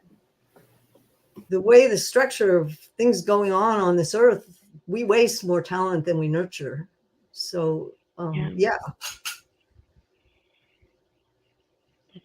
Just outstanding. For me, talking about characters, Warhost was about Dakar and Talit and the Bryden brothers. How their story or their perspective completely changed. That was my the main takeaway for me. Of course the other part also, but in this, the two characters that really stood out for me, I earlier mentioned, one is Mayen and the other is Keol, and both of them just literally broke my heart, and I enjoyed reading how much they were willing to give to this cause that they are loyal to. And yeah, I just wanted to mention that here because those two characters really stood out to me, and I'm really sad that Keol did not make it. I was really hoping that he survives, but yes, somewhere I knew he might not. Well, that brings me to this section. Blaze could not be here today, Under the Radar books, so I'm going to give a shout because he's been a tireless supporter of this series also. He asked me to read a passage that he would have read if he was here today, and it was Kale's final act. And we're in spoilers, so I don't need to explain where we are, but his point in showing this was, because I asked him, why did you want, he said, this particular passage showed the Coriani's powers, Kale's last act, and the fact that my prose could wrap horror as well as beauty. So I will read you, it's just a page. In stony dispassion, this is Kale. He raised the strung jewel above the open cover of the lamp. The healer's dedicated quartz jounced and spun on its tether as his unsteady grip teased it back and forth through the flame. Given liberty or speech, Lorenzo could have explained that the wards on the stone would offset the ravages of fire. She displayed no uneasiness that the attuned focus of her colleague's born talents should become this deadly man's plaything. She's a bonny enough flower. Kale inclined his head toward the healer, his features filed iron, each suffering hollow, bruised in dull shadow, where crinkled flesh masked the bone. Never had he looked more the part of the hardened killer. The healer, who had obeyed direct orders to spare him, watched back in glazed fear, her shining loops of blonde hair netted through the rope mesh of the hammock. Each roll of the hull rocked her trussed form to and fro like a sausage. Would you say that her youth's an illusion? Kale mused. There's a fact or two whispered in the lore of our clans concerning the ways of your kind. He lifted the gemstone, heated now, the unquiet shimmer of its facets thinly tarnished under a layering of soot. Do you know, I've a perverse curiosity to find out how ancient your colleague really is. Russet light wheeled as he shifted the lamp. The bent of his cruelty struck through at last, as First Senior Lorenda realized he held an iron bucket braced between his stuck knees. Her cry pealed into a deafening wad of cloth. Yes, the water was dipped from the sea, Kale said in affirmation of her ghastliest nightmare. Salt water in an iron bucket, I believe, were the talismans listed for the ritual to ground and clear a spelled crystal. But not elemental fire, never that. Lorenda raged in gagged anguish. Kale's jet eyes held her pinned like a shark's as he opened his fingers. The chain with its irreplaceable pendant slipped free. Hot quartz struck cold water. A sharp hiss, a shot geyser of steam, as the crystal shocked out of resonance and shattered. The fragments sliced in terrible, thin clangs against the metal confines of the bucket. Trapped helpless in mad sight, Lorenda beheld a cloudy burst of static. Then an actinic flare of silver bloomed above the rim as wrought sigils let go, and a lifetime's figured energies bled off and vanished into air. On the hammock, death visited with wrenching finality as the stabilized wards to retard aging gave way. The healer's slim body bucked once. An inhuman screech shrilled through the linen wound in layers across her mouth. Muscle, nerve, and bone, her body convulsed, shivering the hammock on its rings. Her bound limbs thrashed, joints cracked, and cartilage popped to the lash of unnatural stresses. Spasmed hands jabbed and fought their restraints, then seemed between heartbeats to shrivel. Tendons contracted, splayed knuckles bent, bone clenched to bone, leaving not fingers but claws, cranked tight into rigor like the leg-folded husks of dead spiders. Then the fit, which contorted the woman's wasted sinews, let go. The remains sagged limp, and the covering cloak slid away. Dalian Fate Master's mercy, Hale gasped, despite himself stunned into pallor. Throughout his rough life, he had killed countless times, but never so hideously as this. So that's in tribute to Blaze, who could not be here. Wow. Yeah, the Kale parts were just so good. For Yeah. the twist of why Lorenda was keeping alive, but just him, his whole arc there and just everything he accomplished was great, especially because some of it's taken away by the fact that Lysera wanted to fail. And so you're like, don't take that away from Kale. He tried so hard. He gave literally everything. But still just what he does there is so impressive. and it's just the additional, all of the Coriani involvement, I feel like has become, and I imagine will continue to become more prevalent, with them really taking a vested interest, and everything with Lorenda is going to be interesting as well. But yeah, that scene was pretty brutal. And it's, yeah, you paint a tapestry with your words, whether it's beautiful or terrible. And it's just like the fact that you also, actually paint makes so much sense. I feel like you're always painting, whether it's with words or with, paints. It's there. Yeah, what a beautiful passage. And that just reminds you that no one writes like Janny Wirtz. I'll say this, I've said this before. Yeah. No one writes like Janny. For It is sure. just, Nobody. it's her ability, her skill with words is absolutely lethal. It's so beautiful. She'll make the darkest thing so beautiful and so poignant. It's just, but the one thing I want to say about Kale, and this is more a comment overall about the clansfolk, the clanspeople, and especially the Stuarts, the Catholics. A pronunciation. What's a correct pronunciation, Janny? Cathian? Cathian. Cathian. So Cathian. Cathian from the Cathians. It's got a cadence to it. Cathian. Every vowel is there for a reason. Cathian. So I'm gonna have to try and remember that. I was definitely not pronouncing that correctly. yeah, the Cathian and the clans people that are essentially they've preserved the traditions of the Parabians. They're preserving the essence of the Parabians. They're preserving, helping preserve the compact. They are so the sacrifices, and it just continues. And yes, Lysair loses allies, and Lysair loses commanders, and Lysair loses people, and innocent people die. But specifically, the clansmen and the Cathans, their sacrifices are almost beyond what they're willing to do, what they're willing to give to protect and preserve the land, protect and preserve traditions, protect and yet test the kings, and by extension the princes that aspire to be kings or have the right to be kings, like Lysair and Erathon, and to make sure that they are worthy constantly, not just, there's this assumption, especially in more the medieval conflicts, where you're a king, you've by virtue of your lineage, you've ascended to this role, you've been crowned, that's it, you got it, you're the son of so and so. That's there's that, but it's worked so different. And this is where, when Janny talks about the difference between that, it's not feudal, is my first clue when I really start bringing to brass tacks is the role of those stewards, the role of those Cathians, and the role of the clans people in general. But I also, what really is, it just ruins you when you think about it, is that, Erathon, for all the right reasons, is rejecting future kingship. He rejects it.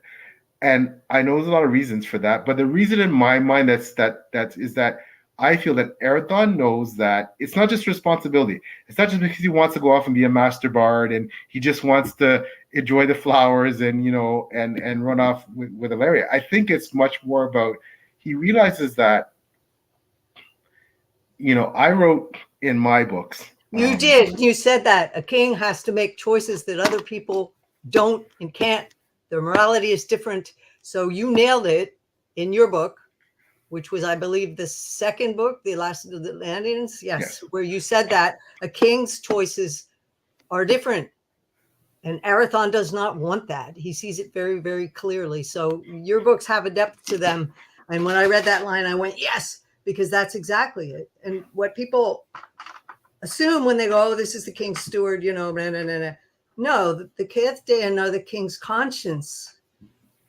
And they test the kings with their lives if need be, and they have the power to depose a high king that acts outside of charter law.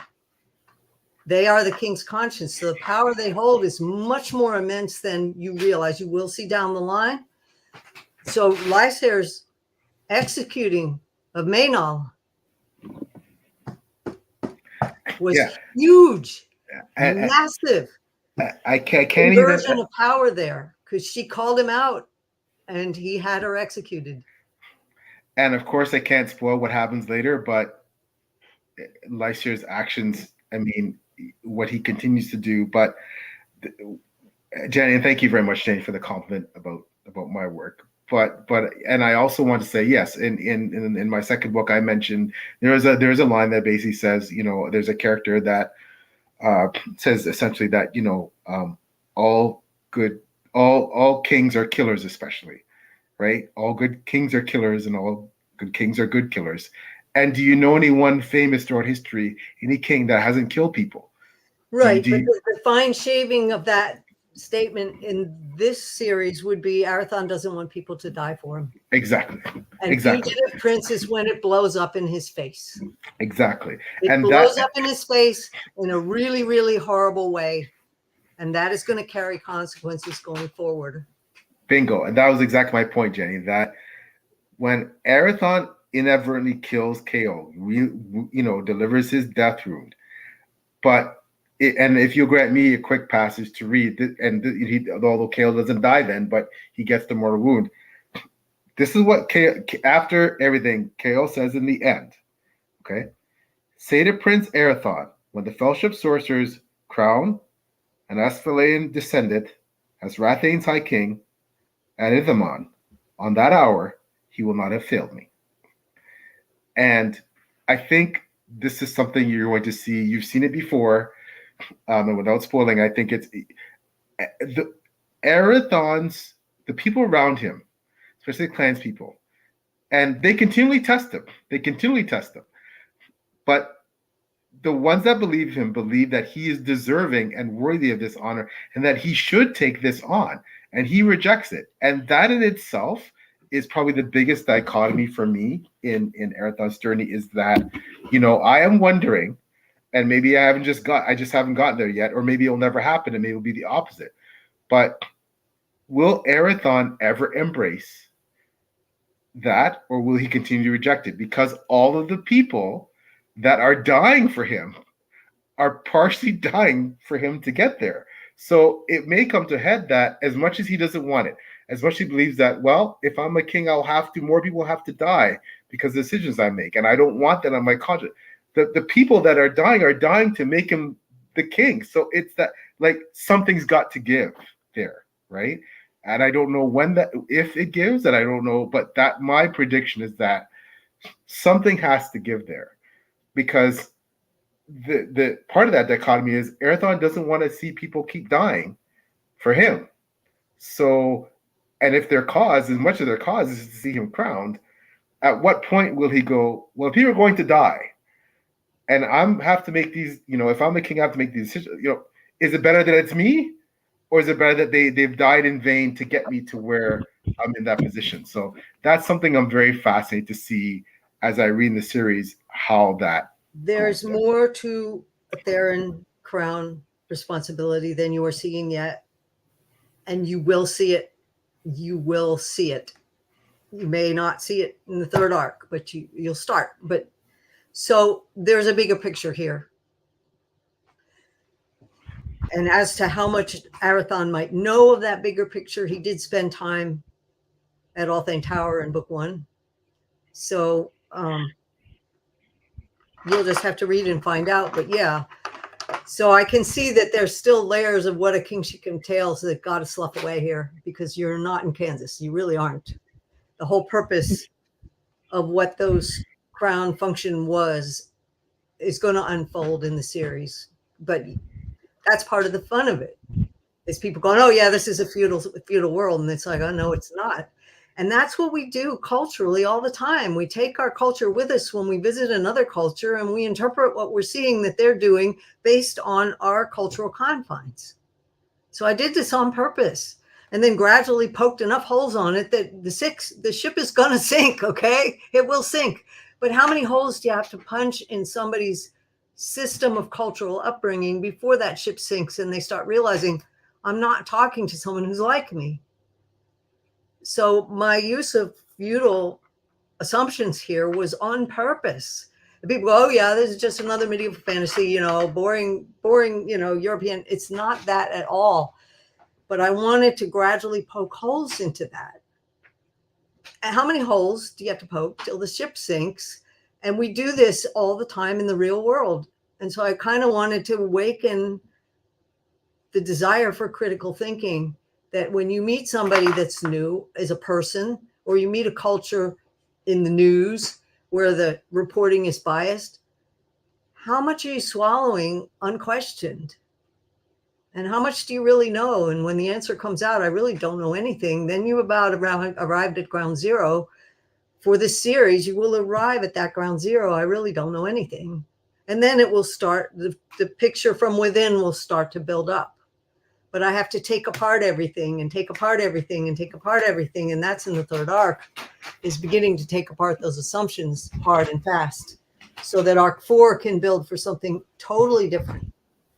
A whole different way of thinking, a whole different way of looking at evolution, a whole way of different looking at the world, a different perspective. But it all had to be taken apart. And I had to use the assumptions going in that we have reading fantasy. So yeah, this series is different in many ways than the average epic, because it isn't just showing a cultural earthquake where hereafter, when this series ends, there's a different platform for the culture. It's also taking apart the platform of our assumptions, what we think we know, from whatever walk of the world we come. Yeah, because I think you muted, Nico. You muted Michael. Whoops. I just want to I want to have read all of the rest of the books right now so much. Yeah. Just the more we talk. Yeah, that's how I feel. That's why I'm reading straight. And I guess my final thought on that whole thing is that, you know, when you look at face value, a lot of our context and our preconceived notions about kings and rulers, and especially, again, I go in the medieval context because so much of fantasy is married to that context. You think of, when you compare the two characters, the trait of justice would initially seem more valuable to a king than the trait of compassion. And the solicited Lysir's line carries that trait innately, justice, whereas Erathon's line carries compassion.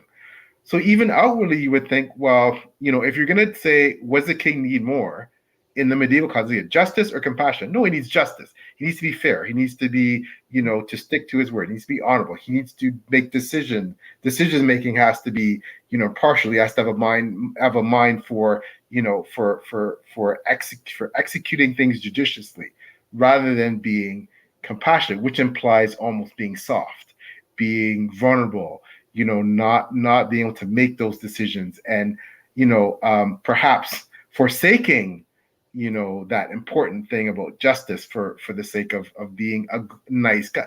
And again, a question that I ask is, you know, in my series, can you be a good person and be a good ruler, right? But I think, you know, for me, when I look at Erathon and what Janny's saying about, you know, the themes of futility of, perhaps that's the trait that's missing from so many rulers that we've seen throughout history that we consider great, is that compassion, right? That we're so focused on the justice and the justice and the warrior type ruler, and the, you know, the one that's going to administer the law. You know, it sometimes we forget, you know, the compassion. And, you know, so because I don't think out of anyone of, like, for I'm just going to speak on behalf of them. I'd love to hear what they think. I don't think, if I speak on behalf of, you know, presumptuously on behalf of Nico and Angie and myself, I don't think any one of us doesn't think that Erathon wouldn't be a great king, right? I think we all believe he would be. But then let's look at his core trait. It's compassion, right? Mhm. And I think if we look at, again, about what some people think of, what are the traits that made, especially the medieval context, a ruler great, compassion wouldn't be the first thing that we normally think about. Mhm. Arathon, confronted with Alara pointing out that he was heir to a kingship. What was his line in Curse of the Mistwraith? He said it straight out. A bad king revels in his power. A good king spends himself to infirmity, quashing the Yes. plots of the greedy. Yes. Basically, I'm Mhm. paraphrasing there, but so yeah, there are many, many grounds on which he's rejecting this. It isn't only just that people would die for the principles that he's got to uphold. It isn't I, just. I have an issue with fellowship and agathon. So so when these enchantresses, the prime matriarch, they go and ask for the waystone, and they readily give it, and then they find a loophole and causes this whole mayhem. And after that, again, he gives back the whatever that what's it called, the quartz, the crystal that she wears. I'm like, why did you give it back? Don't do it. Like, and I think it was the same complaint that Luhane also had, right? That like, why did you guys give it back? Like, she is going to, you know, You do have to read something with on. that. You have to read on. The final scene in Fugitive Prince sets the stage for everything that happens. He gave it back, but there's a hitch. Yeah, he has done something with it. I know he has manipulated it, The but Fellowship did something. They gave the planet permission to reject what it didn't like. Anything Mhm. funneled through that crystal, that great waystone, they gave the planet the permission to kick it off. Your stone has been recognized. The planet has permission to dump it. So yeah, Arathon gave the crystal back, but there could be a ramification and a catch. You'll have to read on. It'll come out. There's come so on, much Nicole, let's go. there's so much about, and that touches on another point I want to make. The brilliance of this series is that the concept that Janny was talking about free will and the dance that, especially the Fellowship, because they're the ones that care most about it, the dance they do about meddling and interference versus allowing, helping, rendering assistance when, to people who have freely asked for it, or and not to, when their free will says, I don't want to do this, or I don't want to do this thing, and I don't want you to assist me. That dance that the and it's not sophistry.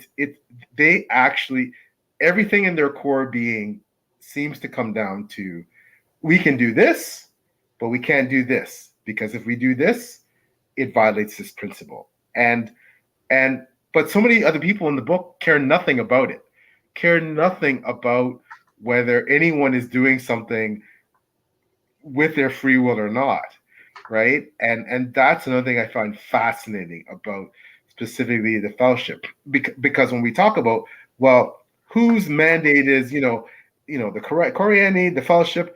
Well, the Coriani's mandate seems humanity, and the Fellowship's mandate seems more global.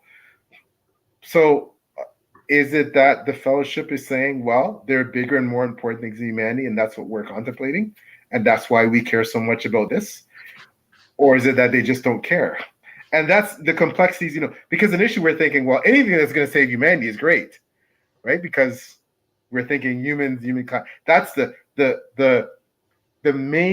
most important thing is to save humanity, because humanity is worth saving. But then there's the whole universe, right? And these are things that fascinate me, that keep going through my head as I read these books. It just, like, the things that Janny says outright, very bluntly, or just says subtly, is just incredible. The themes that she explores, that's the one thing about this series, and Fugitive Prince just starts lighting these fires even more, are these themes that she's discussing, and makes you think about, okay, well, what is really important? What should I perhaps think about this, right? That's the great thing about this series. There's going to be more reveal coming. You don't know. You say, yeah, the Fellowship are not human centric, but there's more facets to that than you think. And the trick with the Fellowship, I've said all along, watch for the pattern of their interactions. There's a pattern to it. They will take you at the level that you're at, and they'll often say something to push the envelope a little bit. And they will push that envelope more and more until they are flat out told to reject it. When the character they're talking to rejects being pushed that direction, says, no more, I believe this, that slams a door. So actually, do they manipulate, or did the character who is being manipulated not know enough to ask the right questions, or not pause to ask the right question? Because at any moment, if that character asked the right question, the door would slam the other way and the Fellowship would have to answer. See? So it's a very, very tricky interface here with this huge power walking this very fine line of where does the character draw the line on them, or fail to ask the right question, or not have the wisdom to ask the right question, or not have the patience to look wide enough to take the time to think and ask the right question. So it's a many faceted relationship there. And you don't walk away changed. You encounter one of these guys and you do not walk away changed. Because some little facet of your being is going to get a bean on the head or a tweak or the F-bomb. But it's going to be very subtle. They walk very, very, very subtle. And either you can, by your free will, reject it all, just as Lysair did when he was cast out of the compact. That was an enormously momentum moment. It's going to carry huge weight going forward. But you notice how delicately they handle that. They give him every opportunity to reverse course. And the demands they make on him are very light. It's just tell the truth. And you'll have all the help that can be offered here. But look how the door slams. When the character rejects it, when the character says, I believe this, or I am wedded to this principle that's the point at which they step back every single time. And you can go back to the very first scenes in the first volume and see that pattern at play. It's always been there. So I want to finish the series so I can reread it. Well, the old readers tend to do this. They reach a certain point in the series, and what I've noticed the behavior is we read through the whole thing to find out what happens, and then we go back to pick up all the back. Yeah. That's my plan. Yeah. So did Lady Talent really die? I was so shocked. I was sitting next to my husband and reading, and I'm like literally gasped, like what happened? Like somebody died. Did she really die? I hope she doesn't. Well, we don't have somebody else can answer that one. There's more nuance to that scene than appears, but she's dead. But as far as I know, up to where I've read, she's dead. But yes, that's not the end of. Totally not the end of the story. Of the fact that she's dead sets off a lot of things. So, but I think Shipable's question. Yeah, I want to allow, Angie, if you have time to. Yeah, sure. So, Janny, would you like to answer? I've been curious both in FP and beyond just to how much Aristotle understands of what being high king on Ethera really means versus what he understands a king to be on Daskan Elur. He would have no more understanding of what it meant than he showed in that hayloft with the first scene with Alara, where he discovered where he was bound. But he would have more idea that it's different than Lysair would, because he was raised by the Mages of Roven, and they had history. He had access to history that wasn't as corrupted. It obviously wasn't completely pure anymore, because they never would have given those two half brothers elemental mastery if that were the case. But he knew more of the actual back history than anything that survived on Amroth, completely, because the Mages kept better records. So I would say he came in with an inkling, but not the full picture. He would have gained more during that time at Althane Tower.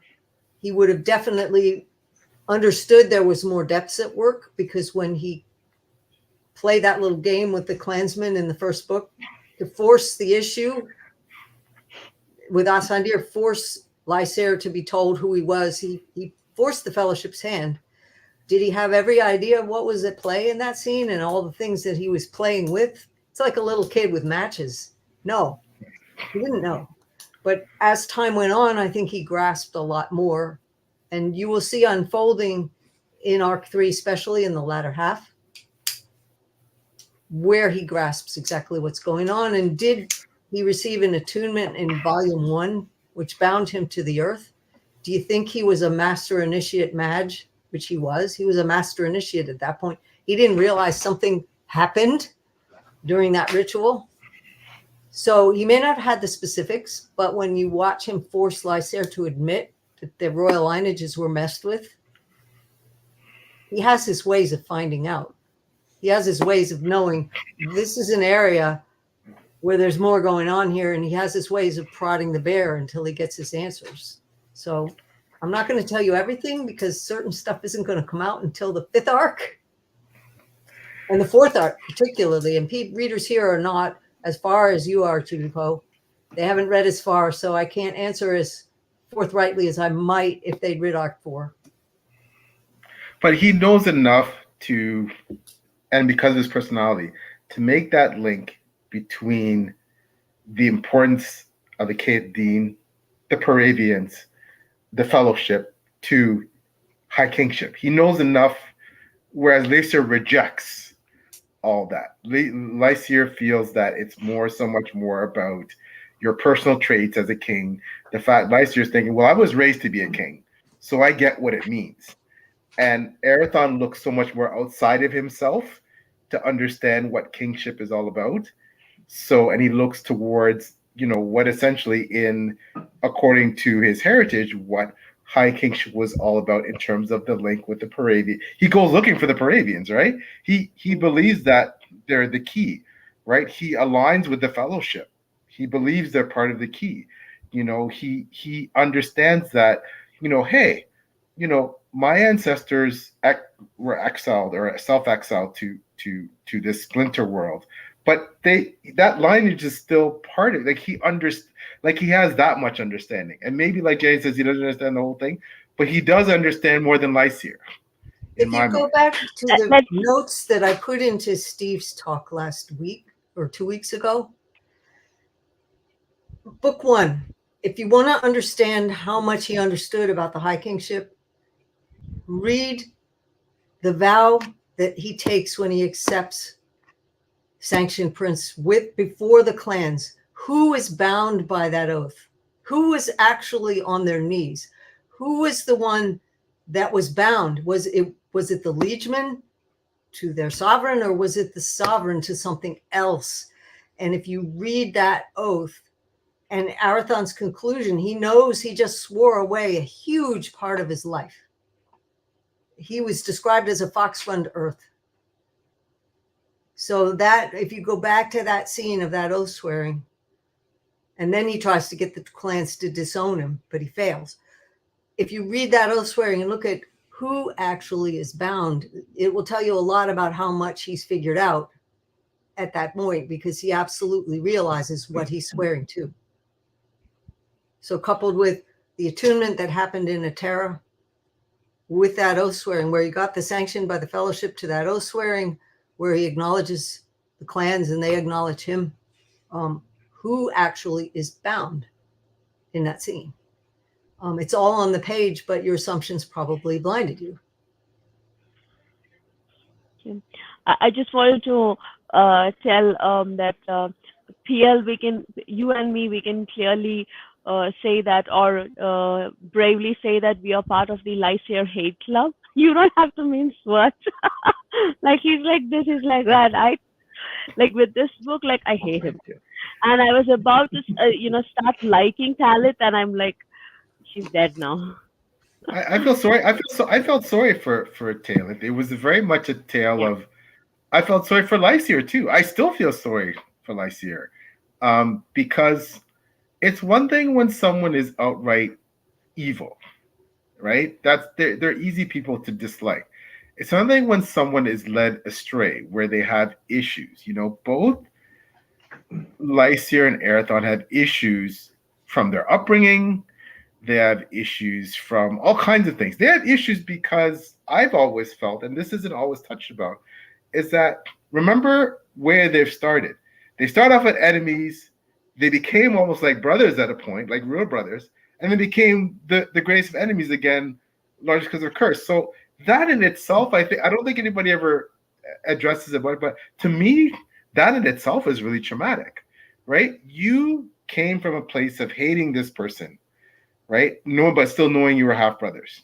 Then you came to a point of understanding, almost loving someone as a brother, certainly partnership, working together, feeling at a common cause, feeling overcoming all that, and then you became enemies. That in itself, I think, is traumatic, and that is also an imbalance, a disorder. Because if you think about our siblings supposed to love each other, yes. Well, they start out hating each other, but then they got to love each other, but now they hate each other again. That in itself, I think, is traumatic, and that's something that is. If I think about all the things in Janny's work that are out of that she's purposely made out of balance, out of whack. For me, that's one of them. That these are two people who should be working together, but they're not. So But I think it was one of the enchanters or somebody who asked this question: is he this way because of the curse, or is it his character? Right? It's I don't know who asked that question, but then they watched through the crystal or something, and then they realized that it's part of him as well. He is also a little bit because driven by his ambition. It's Lyser is not just because of, the way he is just because of the curse. At least that's what I understood in somewhere in the beginning part of this book. I think first half of this book. yeah, well, that's Do you what remember Janny how it said. was? But that's what Yeah. Janny said too. She said that, especially when it comes to the gifts, that the gifts aren't just every descendant through Lyser's family of the enlisted. They don't just get justice in the same amounts. Every single High King gets justice passed down to him in this much compared to the rest of their character.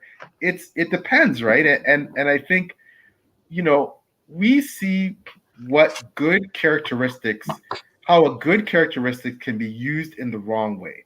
We see how justice can be used wrongly, perverted, misappropriated. We see how these things that you look at, these are positive characteristics. Justice, wisdom. What's the other one? So there's farsight, like prescience. There's wisdom. There's justice. What does the Lormian, what do they have? They have temperance. They have temperance. So we see what these characters. If you look at these characteristics, they're all great at face value, but then when they're not applied properly, they become a fault, right? They become a hindrance. They become something bad, right? So I think that's the one thing that Janny is showing you, that just because you get these traits, first of all, you're not going to get them potentially as much as your predecessor had, or whatever, or less. And also, it's all about the way you use them, right? You can use them for the wrong purposes and in the wrong way, right? Well, that's what's so fascinating about the characters, because not only do we get these deeply like personal and emotional arcs, but we also, it's trying to figure out, what is them, what is the curse, what are these ingrained things in them doing, and it makes it so much more complex. And that's where it was Fugitive Prince was the book where you start to, I feel like, really see the real Lysair and realize that even though there are other factors, he seems to have kind of embraced his crusade. It's, yeah, he wants to kill Arathon because of the curse, and yeah, he's between the curse and himself, he's kind of convinced himself that that's justice as well. So it's kind of, those things are bent, but also just like his kind of whole plan, he's like, what, this is what I'm going to do, this is what I was meant for, and he's kind of embraced it, whether or not he got there completely on his own or it was the other things. But that's just that whole, the aspects of free will and the other factors that are in play just make it such a fascinating character look at the characters and kind of a character study with those things. Well, that's an interesting thing that Osgal 500 said, but free the curse, Lyser would still love Arathon. Well, perhaps, yeah, but I always wonder, like, in my mind, without the curse, let's say they defeat the curse and the curse never infected them, and they both decide, let's say they both decide to assume high kingship, would they work side by side, without, like, would Lyser be happy with seeing Arathon on the throne of Rathane, him on the throne of Tyson, they're half brothers, they're ruling their kingdoms, everything's like, or would Lyser be someone who would always have to be the top dog, would always have to be the most powerful kingdom, would always look at the people and how much is their image tied to who they think they are. You've all seen people who are, I am an author, and then my publishing career grows up, and now I'm in complete despair because their image is I am author. I am author. Take that away. What are they? They're lost. We're so many faceted. We have many facets of image. We present one image at a party, another image when we're talking to a close friend, another image when we're in a situation we think is threatening. How tied to image are you? And if that image is smashed to pieces, who are you then? So you look at Arathon, he can have his image smashed to pieces 100 times and has. Who does he become at the end of that? If you take away Lysair's access to power, to the ruling seat, to the princedom, to the I make the decisions for the many and I will make the world better, what's left? So I think when you come to an inflexible character and who they are, it has everything to do with how wedded and married to image are they. And if you take that away, are they capable of responding, or do they lose their raison d'etre? And that is the basic question of who determines the successions on Athera when it's critical. High kings are always, or queens are always chosen by the fellowship. No exceptions. Caethdan, sometimes the fellowship will leave it alone unless they have a reason to intervene that times require a serious choice or a serious change. And you see that happening on the pages in Fugitive Prince. You see that happening. So again, we're not in Kansas, but you have to be ready for how blinded are you by your assumptions, because you see a Caethdan succession interrupted by the fellowship. And the reason, look back on the pages, the reason why the fellowship intervened there was given. So they don't necessarily choose the son of or the next one genetically in line. They might pick a cousin. They may pick somebody way out in left field. They might pick somebody with one drop of that bloodline. They're going to choose by a different set of criterion. I found that interesting. I made the point that in realizing that when it comes to the Caethdan, that, and I was commenting with Janny this in a message about the fact that it doesn't necessarily pass to the eldest child, like, and that they can split it, like the feudal aspect of, okay, you're the next Earl of so and so.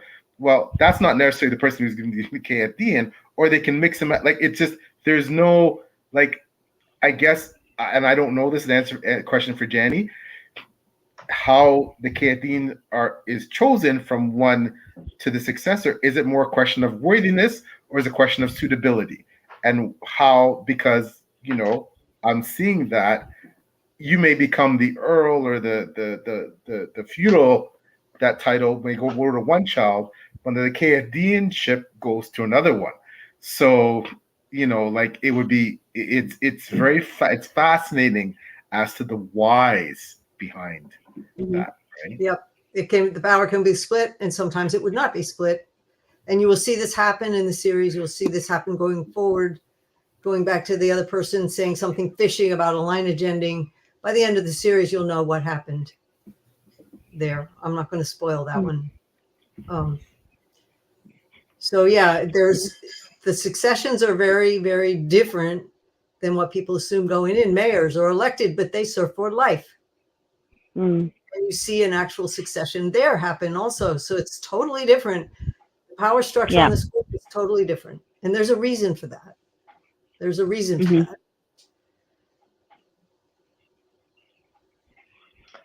So much more to find out. So we are nearing 2 hours. Maybe we can take 5 minutes to, or if somebody else have some other topic to discuss before we go to closing words.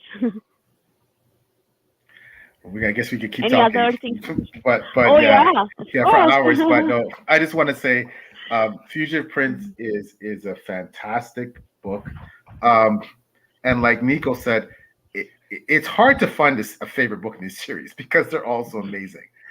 While it may not be my favorite, and this is not because it's not fantastic, it's just that after reading Peril's Gate, that book is just, you know, you have to see. But what this book does, though, is it sets up so much for where I am now, and I'm sure for future series. And that the things that we see here, like I said, for me, this was a book where we made that delineation between is Lyser's actions good, bad, no. Now it's like no, and I explained why, right? So that's why for me, especially along with all many other reasons, but for me, those are the big reasons why this book was so critical, that I was able to finally make a distinction. Nope, you know what, buddy? You know, the things you're doing, you've crossed the line, right? So, you know, and also too, because as Janny indicated, as all we're all talking about, if you go back to, you know, the first words of the series in Curse of the Mist Wraith, that, you know, this is the beginning of essentially the religion of the Lord of Light. And this is what this series is about. The you know, was this religion a false religion? Was, you know, Erathon as a master shadow evil? Was the Lord of Light, you know, what was that about? But now we're seeing the origins of this here. And, you know, at least, you know, the origins were done improperly for the wrong reasons. So that should, I think, should tell us, you know, what a lot of the real story is. We'll see, because you got to get to the end. But there's a huge point that Lysair makes when the Fellowship puts him out of the compact. And in the end, when he finally says, go ahead, do your worst, you know, doesn't mean anything to me, his justification is a very interesting point, because we see this all the time in our world, and we see this all the time with dogmatic religion, where Lysair says, yeah, I might be wrong. You might be right, and I might be wrong. Erathon might not be evil at all. I might be completely wrong, but if you are pulling the wool over me, if you are duping me, if I am right, can I afford to be wrong? Because the consequences would be so awful that I have to do what I'm doing, even though maybe it's shady. And it comes down to Lysair doesn't trust the Fellowship. Because the moment where he says, I thought so, when he thinks that they were pulling the wool over his eyes. So he's going forward from here, and you say he's totally evil. Maybe he is, but what if he really believes I'm the last hope for the world, and everybody else has been bought and sold down the river? So, you know, you watch these religious fanatics inflicting their beliefs on other people, saying, can I afford to be wrong? Look at what I'm saving you from. Whoops. You know. But Janny, there's a difference between trusting in yourself versus trusting someone else, right? Yes. And for me, like the Canadians test their high kings constantly, right? They test them. Is that because they don't trust them, or is that because they need to be tested? And do they believe in themselves as that they know the right thing, or is it something else that they're trying to uphold? And they're like, it's a very complex thing. And I feel like, question, but Lysair murdered he murdered the conscience of the king, and he did it on, quote, a just principle. She was robbing people,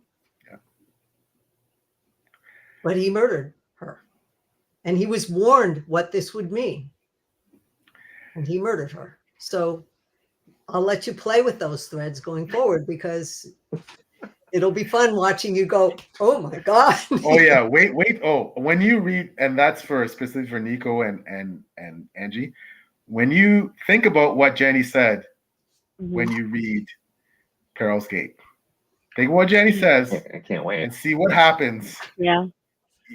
I sat there. I read that. Anyways, it was just. So how many books do I have before Peril's Gate? Wow. Grand Conspiracy, Peril's Gate. Okay. One more. One more. Okay. And Grand Conspiracy is not is the crazy. center pin of Arc 3. It's the tipping point. In other words, you know now the first half, the second half. You've read the books enough to get the feel for that. You're reading the first half of Arc 3. Peril's Gate is the tipping point for all of Arc 3. It is also the tipping point for the series proper. Nothing will be the same after Peril's Gate. And it will continue to tip even more. The dominoes are going to fall. But that is the center pin of the entire series. Wow. And the entire arc. I just need to I need to at least push through. I I don't know. Maybe I'll like push through and then take a break after this arc or something. But I'm It gonna will just break you. It will break I you, like, you and I up, and know, spit you but out. I Spit you out. can't. I just like I have to like oh my gosh. I gotta figure out. I gotta make a timeline and figure out where to get these in. Because yeah, my kind of rap is oh my gosh. I love this. Like I said, so far, and Harold's Gate. I keep looking back too because even the spine of it just stands out to me. And it's also about the size of Ships of Marrier, which is huge. And so I've been looking forward to it anyway. But No, yeah, it's actually Peril's Gate is smaller. Ships and Warhouse was supposed to be one book. Peril's Gate was smaller than those two combined. I gotcha. Song of the Mysteries is about 2,500 words, which is about the length of a short story, longer than Peril's Gate. Okay. That includes the glossary, and because it's the full series glossary, there's a lot in it. There's a lot of history in that. Peril's Gate. Yeah. I don't know how long it's gonna take me to write that review of Peril's Gate. And especially it becomes so hard to write reviews without spoiling. Yep. That's what's why going there's on. almost no reviews of the final volumes because of that. But you know what, people? Give in to your cravings. Read this thing because I have about a year to put this series on the map.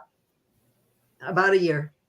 And what happens now will determine how that finale gets handled. It's in production. I can't say when the publication date is. I'm not quite free, but I know what they've mapped. I know it. The question is whether they'll let me announce it before the pre-orders are up or let you know now. But it is being settled. My art deadlines are settled. The deadlines are settled. It's in production. So we need a lot of noise on this series this year because that will determine what the publisher does, how many copies they print. Everything gets determined. So I really am grateful, Angie, and all of you for being here today, for you hosting this, because it's a breath of fresh air. At the time that I was writing Peril's Gate, almost nobody, after Peril's Gate was when the series really vanished. So it was all done on my desire to get it finished and seeing it discovered and seeing everybody who's enjoying it and going, oh my gosh, I love this book. It's sweet to hear it because I was writing pretty much in isolation. Right.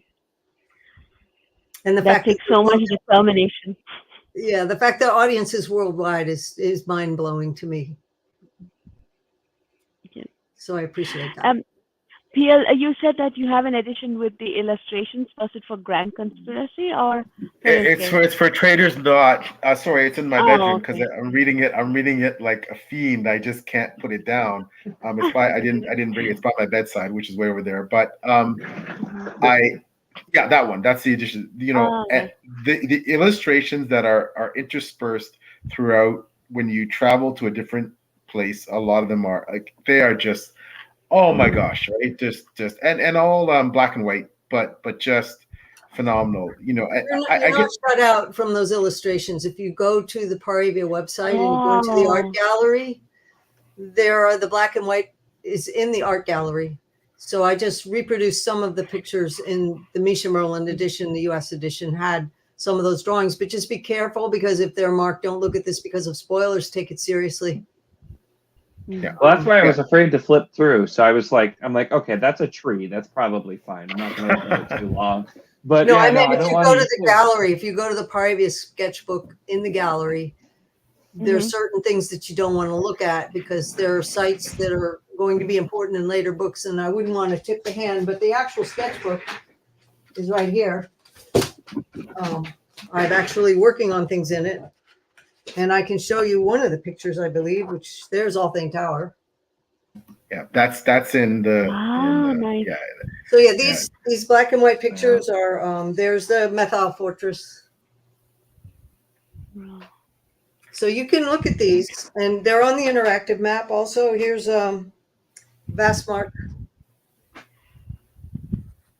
I can't get the whole thing on this screen. I'd have to turn it sideways, but you know, there are all kinds of pictures. Here's Rockfell Peak.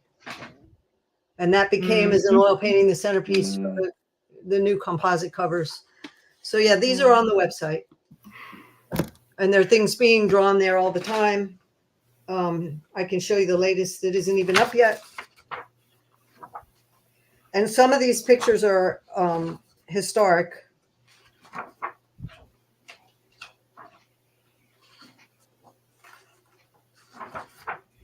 Here is not quite done yet, but the ruin at Ithaman, and this would have been at the opening of the Third Age.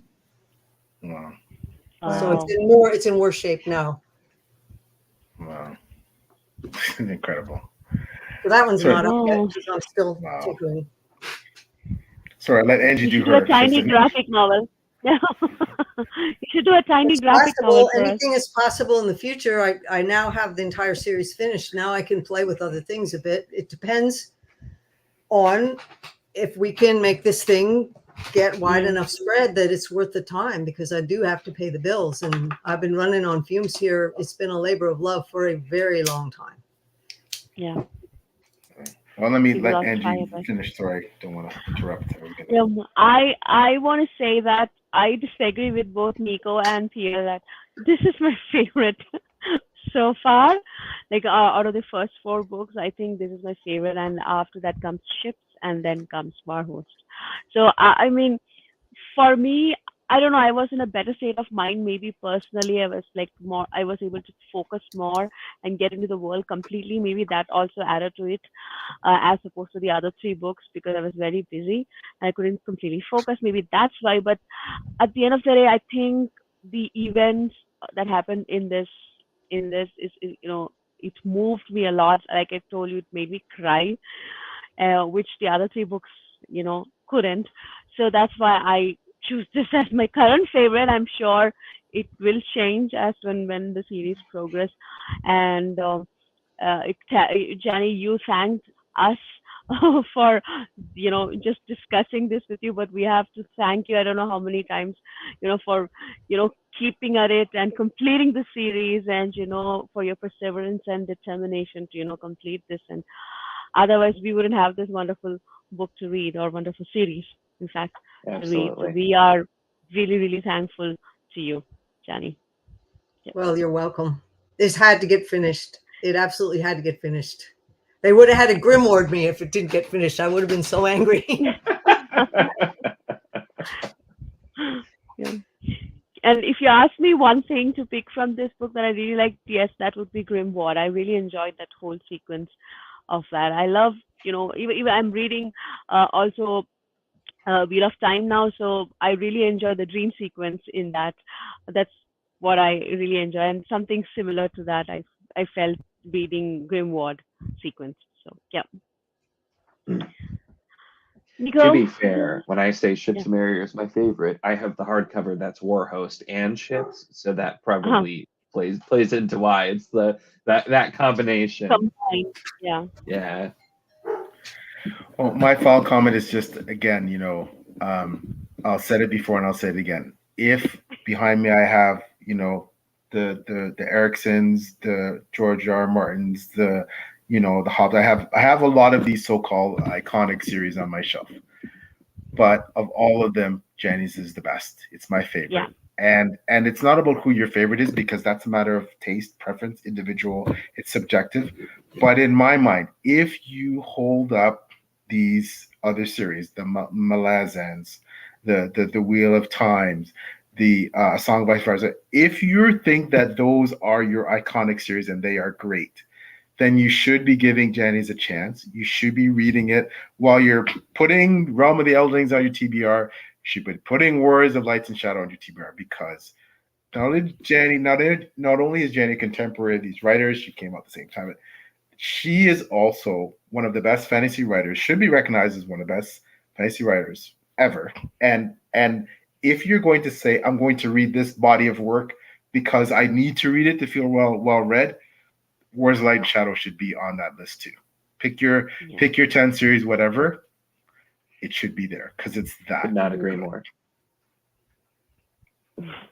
He's only halfway through. I know. I'm only 3 books in. Yeah, I still but could not the agree fact I more. can say that, listen, you see this gray beard. I've been around for a bit and I've read a bit. So the fact that I can say that I don't need to read an entire series to say X, that it is. I've gotten halfway through now, and I could easily say after book 3. This is, and it's not just about, this is something really special. This is as special as these other series that I've read or heard about that are, this is just as special. You don't need 3 books to I realize finished how. it and I'm not dead. Hey, you got one up on Jordan. So I Yeah. finished it and I'm not dead. So Yeah, and you know what? I don't think Martin's ever going to finish his. I don't So know. so you It's got not my that. problem. The point is that all the naysayers saying, "Oh, you know, these writers start and they don't finish these big things." I finished it. I'm not dead. Kudos to Say you, it. Janny. And if Song Yeah, of the yeah, Mysteries close. doesn't top the lot of them, if it doesn't top the lot of them, I didn't do my job. I have no doubt, Janny. The way you stick endings, there has not been an ending in this series so far that I've read that has not just absolutely blown my mind. So the way you have a penchant and a reputation now for sticking endings. That's There's it. absolutely no way that you're not going to stick the ending of the entire series. That's not even in our minds. That's not even a question. We just don't know. Like I'm just trying to hold on to my seat and strap myself down and try and prepare myself to just be rocked. Beyond. That's my biggest problem. So doubting you is not part of any reader who's read you and loved yours. No one doubts that. But they do need to know, going in cold with Curse of the Mistwraith, I stick endings. Yeah. And the amount of stuff that Curse of the Mistwraith had to cover was huge. But I stick the ending. So, if you're a person that got to make your decision in 50 pages of a book, you can't rush that decision making because I do endings. I build for the ending every time. I don't need the beginning that blows you off the page. I want that ending that's going to last to the end of time where you really, really feel it and you don't forget the book. You succeeded, Janny. Without a doubt, you succeeded.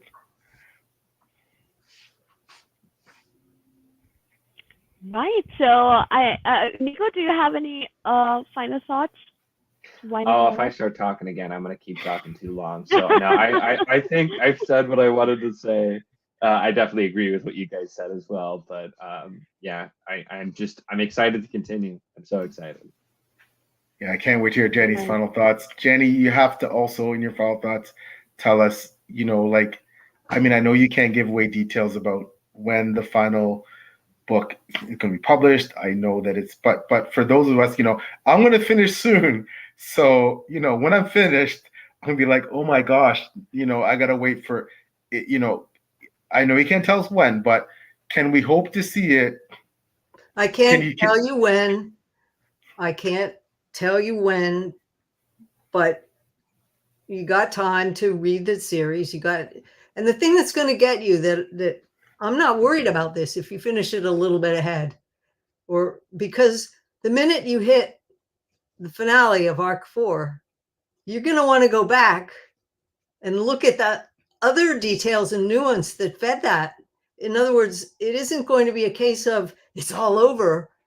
It's like, oh my God, the discovery that you hit at the end of Arc 4 is going to just smash everything in pieces. And you're going to have to, if you go back and look at Curse of the Mistwraith after Arc 4, you will read a whole different story because the points of value, what you're focused on, will have completely shifted. So I'm not worried about that. And there will be some short fiction in the meantime. The art deadlines are set. I'm going to have the interiors probably completed by the end of this month. Maybe not digitized yet, but at least I'll have them down. I'm almost there. So then I have to do the cover art. I'm shooting to have that done into July. Cover art will be complete. Then I have Sean Speakman special editions for the Empire, and they will be done July, August. And then I'm going to plunge into some short work or plunge into whatever piece of writing or whatever I do next. So there will be things happening and there'll be plenty to discuss. And there's plenty of people finding the series for the first time. This series never had that massive readership following to go into all the nuance and try to speculate. If you stop at the end of Arc 3, speculate what you think it's going to go. This never had that. So there's going to be, I think, a lot of space for interaction. But I will say this about the pub date. They said it sooner than I thought they would. It will not be the same weight it was for when Destiny's Conflict was completed, went into production. There was a long wait for it to come out. And the same with Initiate's Trial. They said it sooner than I thought they would. So I expect they're going to release me to tell you. But if they say, well, we got to hold it until pre-orders go up, well, then the cover art has to be finished. You know, there has to be certain deadlines met. Not all of them are mine. Some of them are production deadlines, like the copy editing and the proofing. So when they say we may hold you up until it's a pre-order situation because they're afraid they'll lose sales, which is silly. So I don't know, but rest assured, it'll be there for you. It'll be there for you. And it wasn't as long a push as I thought they might do. So this is good news. And we're in production now. That means that things are actually setting into place. Dates are being locked. So Yeah. that to me is like the war is won. The war is won. It's actually happening. It's in production. Yep. Shibipo is saying my question is whether the ending will be stuck, but how much the ending will leave us all destroyed. Excellent point, Shibipo. Excellent point. Yeah, another I comment. can only from give you Mark one hint of anything, and it isn't a hint or a spoiler of any kind. It's simply this: I never write the same ending twice. So you have that to bank on. I don't write the same ending twice. So if you read another book and you go, oh, she might do that again, the answer is probably no.